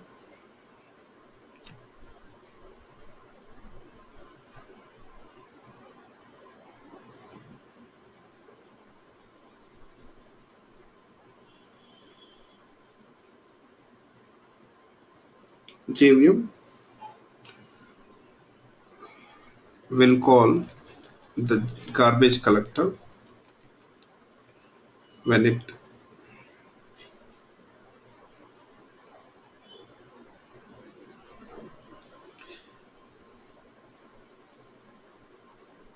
there is memory crunch or shortage of memory, you can say. JVM will call the garbage collector when there is memory crunch or shortage of memory. That's it.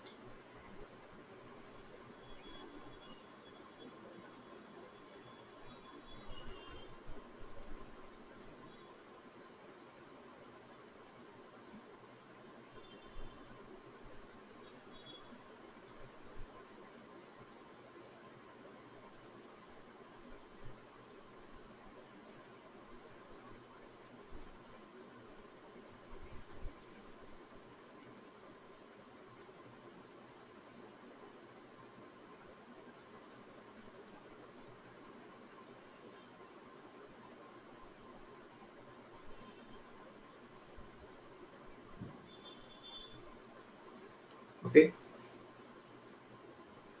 fine. So once the JVM calls a garbage collector, you know,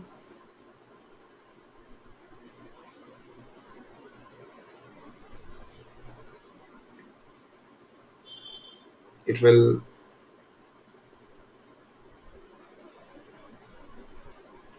identify the objects which are not reachable and reclaim the memory of those objects. It will reclaim the memory of those objects.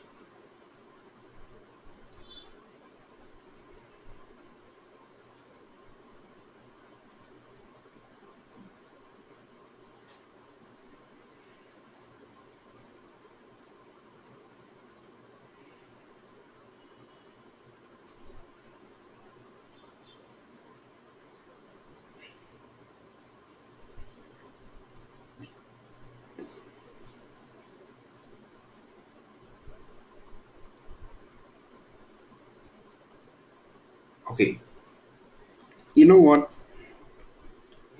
JVM will call the garbage collector, right? Can we also call the garbage collector? Can we also call the garbage collector?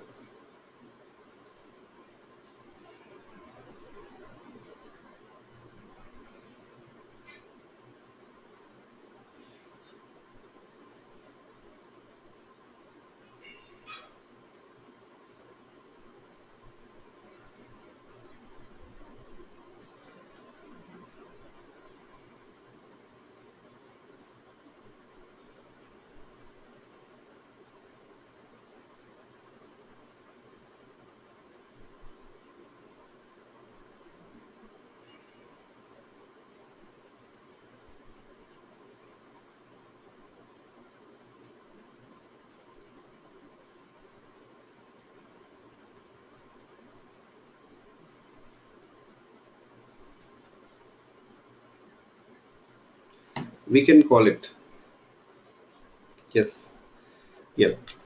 It is possible to call the garbage collector. You see, we can do the system.gc. But you know what? We can't directly call it. Yes. We don't directly call it. But you will find that we have to,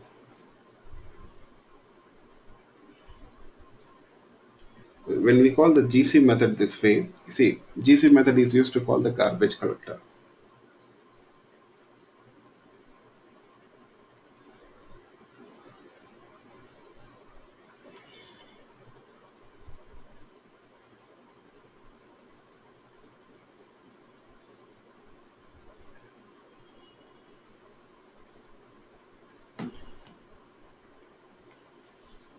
GC method, you see, when we call the GC method, basically we are not directly calling the garbage collector. Instead, we are requesting the JVM to call the garbage collector. Basically, we are placing the request to, we are placing the request to call the garbage collector. I can say we are requesting the JVM to call the garbage collector.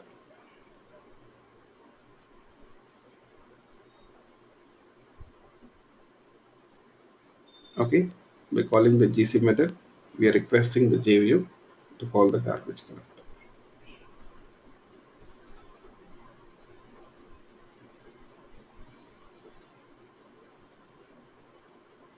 Okay, so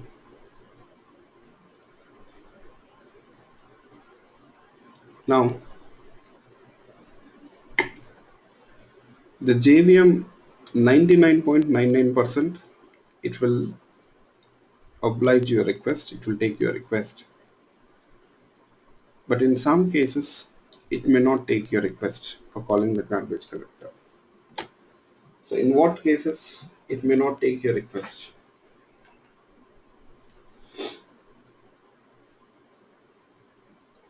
In what cases it may not take your request? Yes.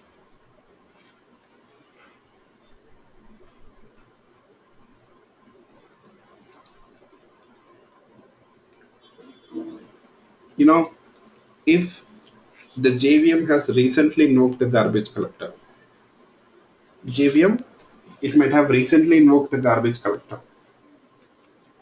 In that case, it may not take your request. In that case, it may not take your request.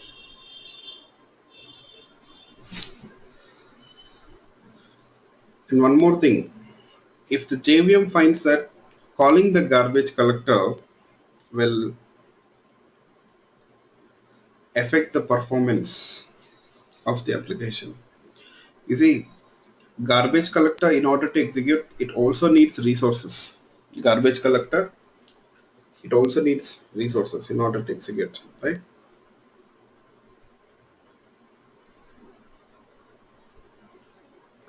So, for suppose the application is using maximum resources, there is scarcity of resources, like not only memory but other resources. In that case, calling the GC, it might be an overhead, because GC, garbage collector, also needs resources in order to execute. Garbage collector also needs resources in order to execute. Okay, so calling the GC, you know, if the JVM, if it feels like calling the GC may affect the performance of the application, because garbage collector also consumes resources, it may not do. Okay, yeah, but most of the times it will call the garbage collector. Yes, we got this GC method. We have this GC method. Yes. Next, you know, this is one way of calling the garbage collector. We got another way. There is one more way which we can use to call the garbage collector. What is it? We can use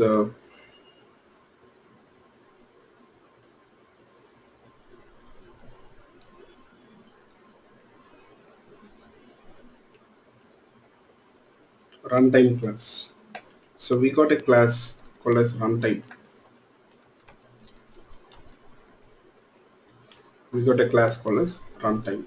So we can make use of runtime class also. Sorry. Runtime class is also a predefined class.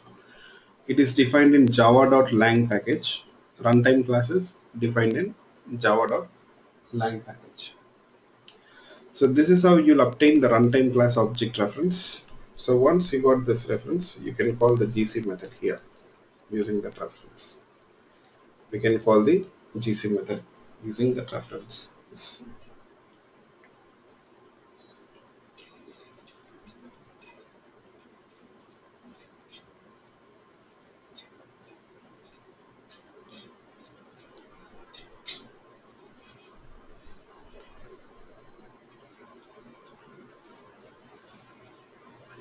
Okay. So what is the difference between the system class GC method and runtime class GC method? What is the difference between system class GC method and runtime class GC method?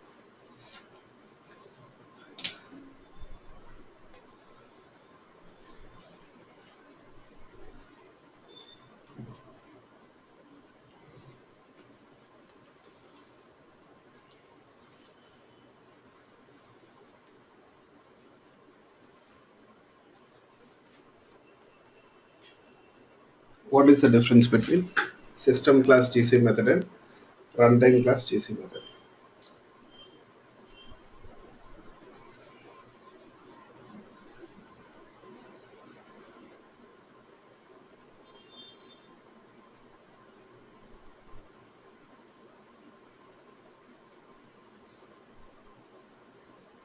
There is no difference. The only difference is functionality wise, there is no difference. The only difference is in the system class GC method is static method, in runtime class it is non-static method. That is negligible actually. In the system class GC method is static, in the runtime class GC method is non-static. That's it. Okay, now I would like to demonstrate one thing here. What is it? I'll show you people whether really the garbage collector works on the heap memory or not. Okay, we'll see that. But before that, I've got one more point to tell you people. What is it? You know this runtime class object, the runtime object which you got here.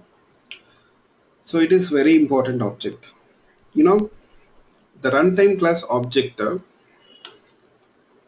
runtime object I can say,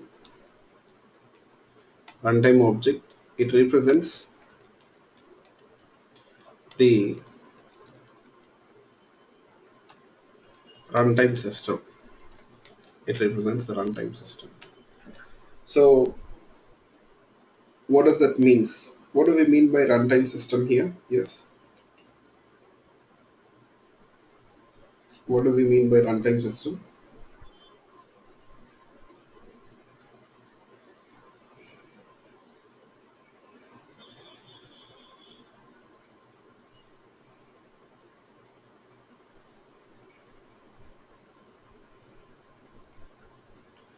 Runtime system means, any idea? Runtime system means,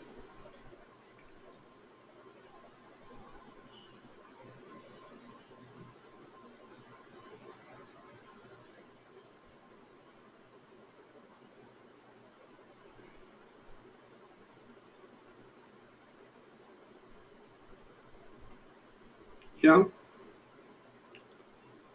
runtime system means, I can say that, the JVM in execution. Runtime system means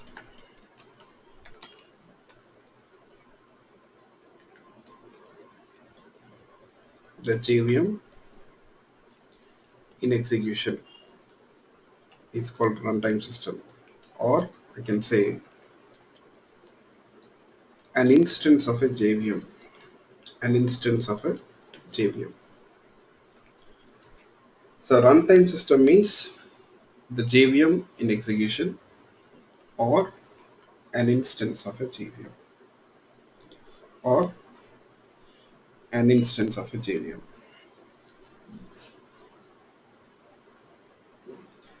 That is runtime system.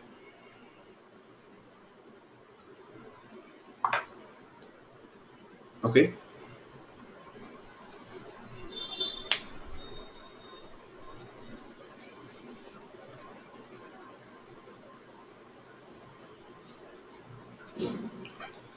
Instance of a JVM. Fine. So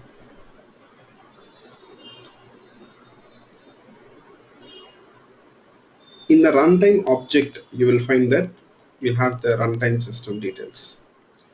In the runtime object,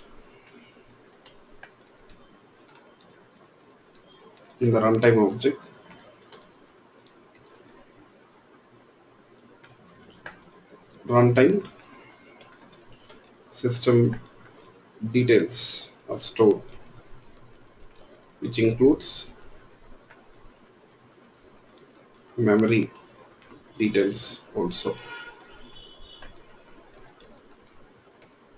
which includes memory details also, you can say.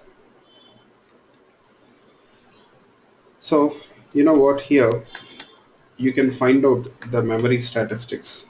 So total memory, how much of memory is allocated for the runtime system, you can find out those details. Runtime dot total memory. Next, we got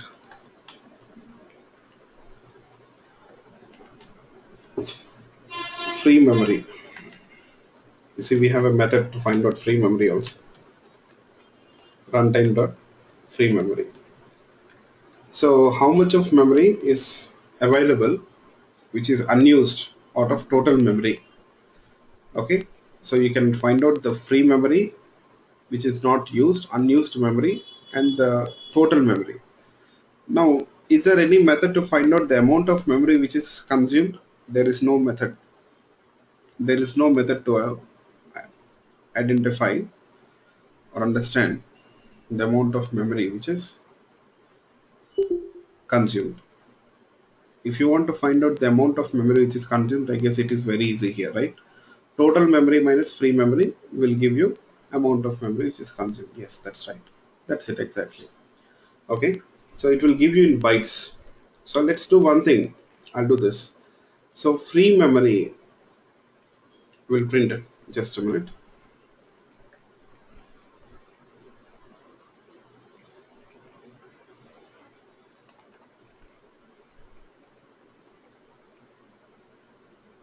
You see, it is in bytes. We got the memory statistics in bytes. Yep. Now let's do this. I'll demonstrate the GC method.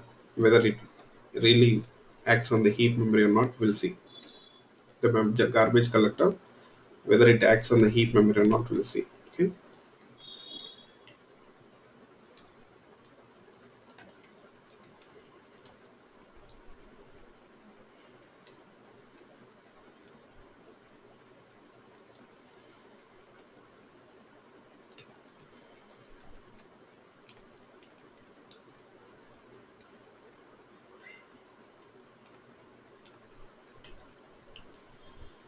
You know what happens? What exactly happens if we run this for loop? What exactly happens if we run this for loop?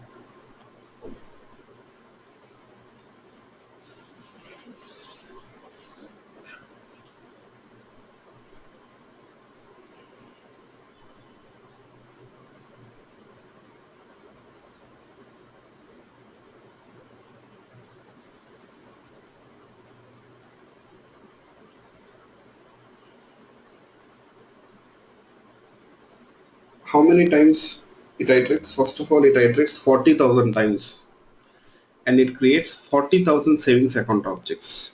Okay, so this loop iterates 40,000 times, and it creates 40,000 savings account objects. Okay, so out of 40,000 objects, how many objects are eligible for garbage collection? You see, in this for loop will create 40,000 objects. How many objects are eligible for garbage collection?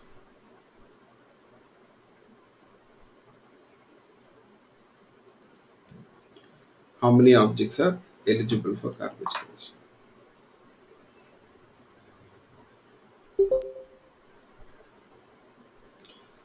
All the 40,000 objects completely. All the 40,000 objects are eligible for garbage collection. Yes. Okay, we'll do one thing. We'll print the memory statistics before creating the objects. Okay, free memory before creating objects, and we'll find out free memory after creating objects. So free memory, will it increase or decrease? Free memory, will it increase or decrease after creating the objects?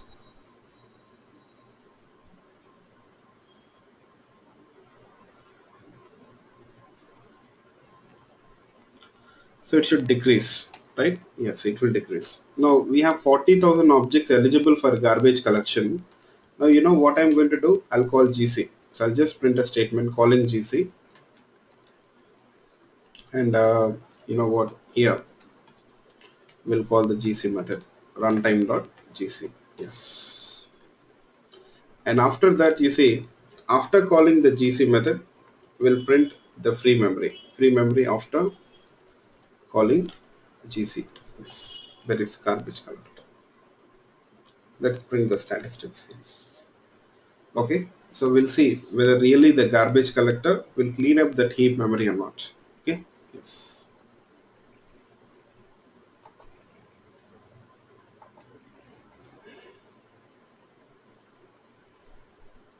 Check once. See, total memory is this much, free memory is this much. So after creating objects, free memory has decreased, of course. Then we are calling GC. After calling GC, free memory, it has increased. That means, can I say that garbage collector has acted on that heap memory? Did it clean up the heap memory? Yes, it did that, right? So garbage collector is working on the heap memory here. Yes. So any questions in this regard, please let me know.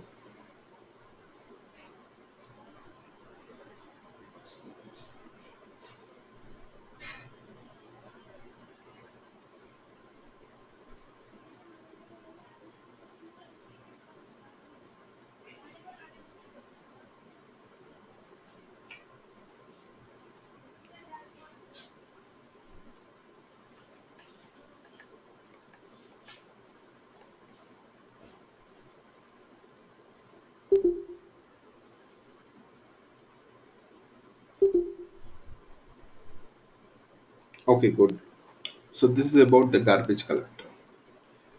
After creating objects and after calling, should it may not be same because I'll tell you.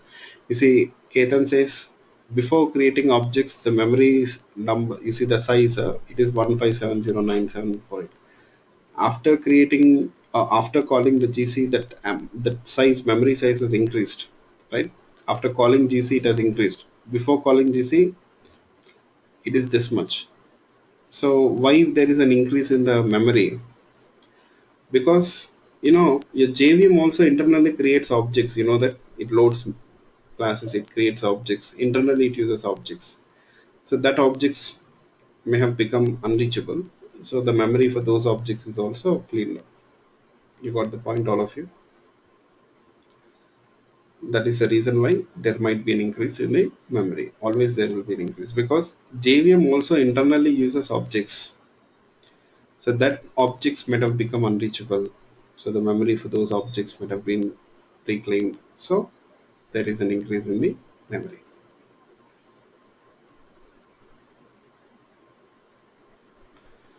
Okay. So I'll do one thing. There are a few more things, but I don't want to talk about those things today. We'll do it in the next session. Tomorrow, remember, we'll have a long session. There is a long session tomorrow. So tomorrow is Saturday, right? So we'll start at same time, but it will be for 3.5 4 hours. In between, you'll get 20 minutes break, 15 20 minutes break. We will have session. So you have to spend 4 hours tomorrow. Okay. So that's all for today. So let's meet tomorrow and we will continue discussion. Thank you all. Bye bye.